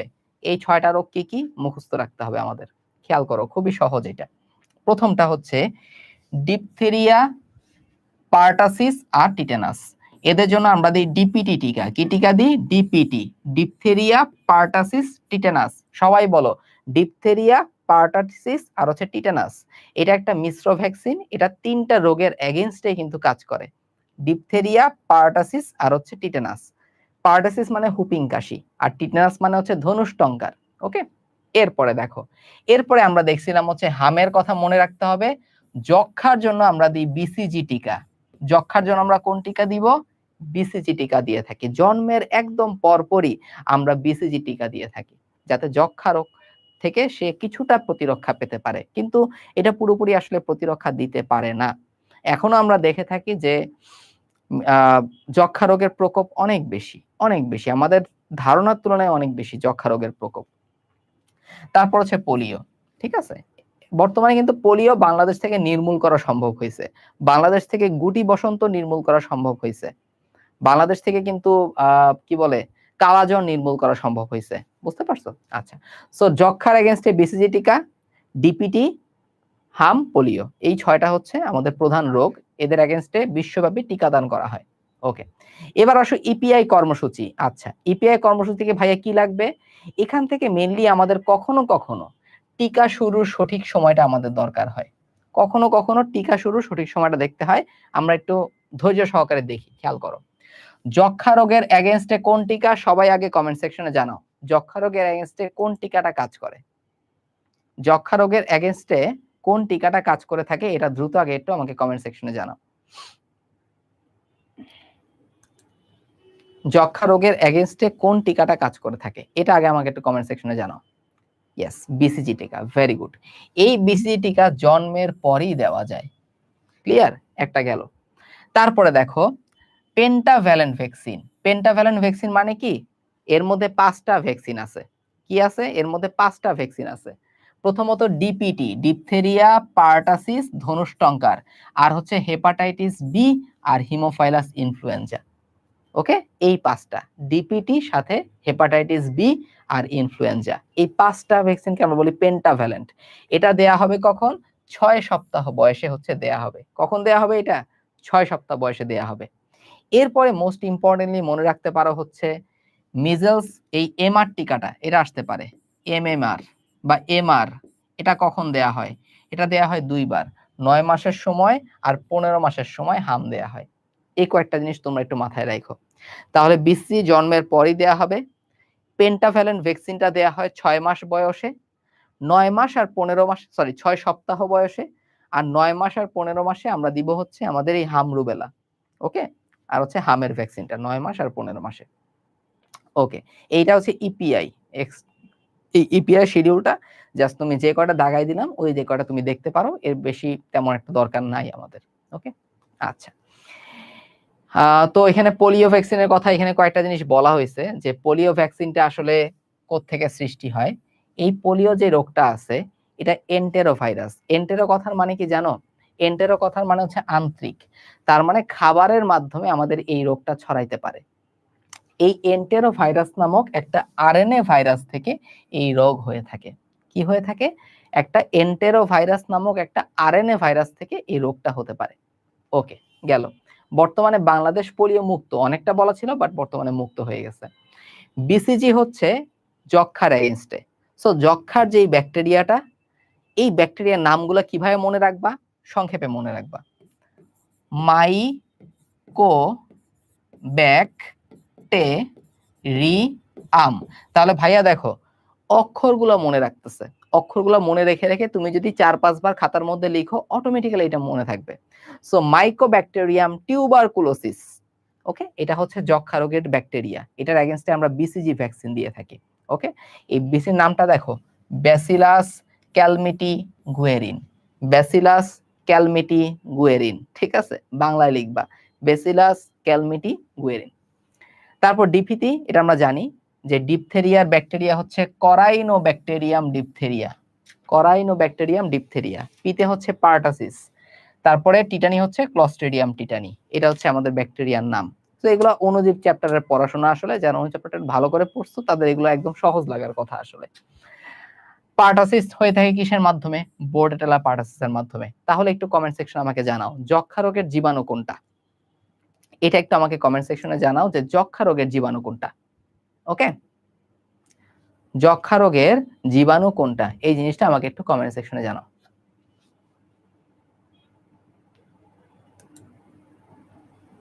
যক্ষ্মা রোগের জীবাণু কোনটা, এই জিনিসটা আমাকে একটু কমেন্ট সেকশনে জানাও প্লিজ। ওকে, আচ্ছা, গেল। তো এই তো এখানে স্মৃতিকোষের ব্যাপারটা আমরা অলরেডি পড়ে ফেলছি। তাহলে এই তো আমাদের প্রতিরক্ষা চ্যাপ্টারটা আলহামদুলিল্লাহ শেষ হয়ে গেল। ঠিক আছে, যক্ষ্মা রোগের জীবাণু হচ্ছে মাইকোব্যাকটেরিয়াম টিউবারকুলোসিস, এটা ব্যাকটেরিয়া, ভেরি গুড। তাহলে এভাবে আমাদের প্রতিরক্ষা চ্যাপ্টারটা শেষ হয়ে গেল 2টি ক্লাসের মাধ্যমে। এই ক্লাসগুলো কাদের? এই ক্লাসগুলো আসলে দুরন্ত প্রয়াস 6.0, অর্থাৎ এইচএসসি 26 ব্যাচের জন্য আরটিডিএস এর যে প্রি মেডিকেল ব্যাচ সেটার একটা ক্লাস। ওকে, সো প্রতিরক্ষা চ্যাপ্টারটা আমরা শেষ করলাম আলহামদুলিল্লাহ। যারা শেষ পর্যন্ত, যারা একদম ফার্স্ট ইয়ার ক্লাস করছো, সেকেন্ড ক্লাসও করছো, আশা করি এরকম অনেক পাবলিক তোমরা থাকবা। আলহামদুলিল্লাহ তোমরা 2টা ক্লাস সুন্দরভাবে শেষ করতে পারছো। এই ছোট ছোট ডেডিকেশন গুলো তোমাদের অনেক দূর আগায় নিয়ে যাবে ইনশাল্লাহ। যারা 2টা ক্লাস পুরোপুরি করছো তাদের সবার প্রতি অনেক অনেক দোয়া থাকলো। যারা খুব বেশি ইমার্জেন্সির কারণে ক্লাস করতে পারো নাই তাদের প্রতিও আমার দোয়া থাকলো। আর যারা ইচ্ছা করে ক্লাস করো নাই তাদের প্রতিও দোয়া থাকলো, যাতে তোমরা একটু পড়াশোনায় ফেরত আসতে পারো, মনোযোগটা যেন একটু ফেরত আসে তোমাদের। ওকে, তাহলে এই তো, তাহলে আজকে হচ্ছে এই পর্যন্তই আমার ক্লাস। সো ক্লাসটা তোমাদের কাছে কেমন লাগলো সেটা কিন্তু তোমরা রিভিউ দিয়ে জানাবা এবং ক্লাস নোটটা শেয়ার করবা। ভাইয়া কষ্ট করে ক্লাস নিছেন, তোমরা কষ্ট করে হচ্ছে ক্লাস করছো, সো আলটিমেটলি এটার ফিডব্যাকটা আমাকে প্লিজ জানাও। এই ব্যাপারটা আমাদেরকে অনেক বেশি ইন্সপায়ার করবে। সো হ্যাশট্যাগ ইউজ করবা কি, RTDS pre medical, pre medical, এই নাগাল পাচ্ছি না, পাচ্ছি। তারপরে হ্যাশট্যাগ দুরন্ত প্রয়াস 6.0। যারা অলরেডি আমাদের সাথে যুক্ত আছিস ভাই প্লিজ ক্লাস মিস দিস না। তোর ফিজিক্স, কেমিস্ট্রি, বায়োলজির প্রত্যেকটা চ্যাপ্টার আমরা ইনশাআল্লাহ তোদের এইচএসসির আগে লাইন মেইন বইয়ের লাইন বাই লাইন ধরে পড়াই দিব। আর যারা জয়েন হও নাই তারা জয়েন হয়ে যাও। এই ব্যাচগুলো লাইফ টাইম কোর্স, বুঝছো? কেন লাইফ টাইম বলতেছি? কারণ একবার তুমি যদি আমাদের এই দুরন্ত পেয়ার 6.0 তে এড হয়ে যাও, তাহলে তোমার জন্য এইচএসসি 26 এর সকল এডমিশন কোর্স, তোমাদের ডেন্টাল এডমিশন পর্যন্ত তোমরা ফ্রি অ্যাক্সেস পাবা। বুঝতে পারছো? তাহলে কেমন ছিল ক্লাসগুলো? তোমাদের এক্সপেরিয়েন্স কেমন ছিল? ক্লাস নোট শেয়ার করবা ইনশাআল্লাহ। টপ 5 এর জন্য ছোট্ট গিফট থাকবে। ওকে? তাহলে সবাই ভালো থাকো, সবাই আমার জন্য দোয়া করবা, আরটিডিএস এর জন্য দোয়া করবা। তোমাদের প্রতি অনেক দোয়া থাকলো, পরিশ্রমটা করতে থাকো। ইনশাআল্লাহ যে স্বপ্নটা দেখে তোমরা পরিশ্রমটা শুরু করছো, সেই স্বপ্নটা তোমরা যেন শেষ দিন পর্যন্ত একদম ফকফকা পরিষ্কারভাবে দেখতে পারো, যাতে তোমাদের মোটিভেশন কোনোভাবেই কমে না যায়। ওকে? তাহলে ভালো থাকো সবাই। ওকে? সুস্থ থাকো। বেঁচে থাকলে ইনশাআল্লাহ আবার দেখা হবে অন্য কোনো একটা ক্লাসে। ওকে, ঠিক আছে। তাহলে ভালো থাকো সবাই, সুস্থ থাকো। আল্লাহ হাফেজ। আসসালামু আলাইকুম। ওকে। আল্লাহ হাফেজ। হ্যাঁ, ওয়ালাইকুম আসসালাম।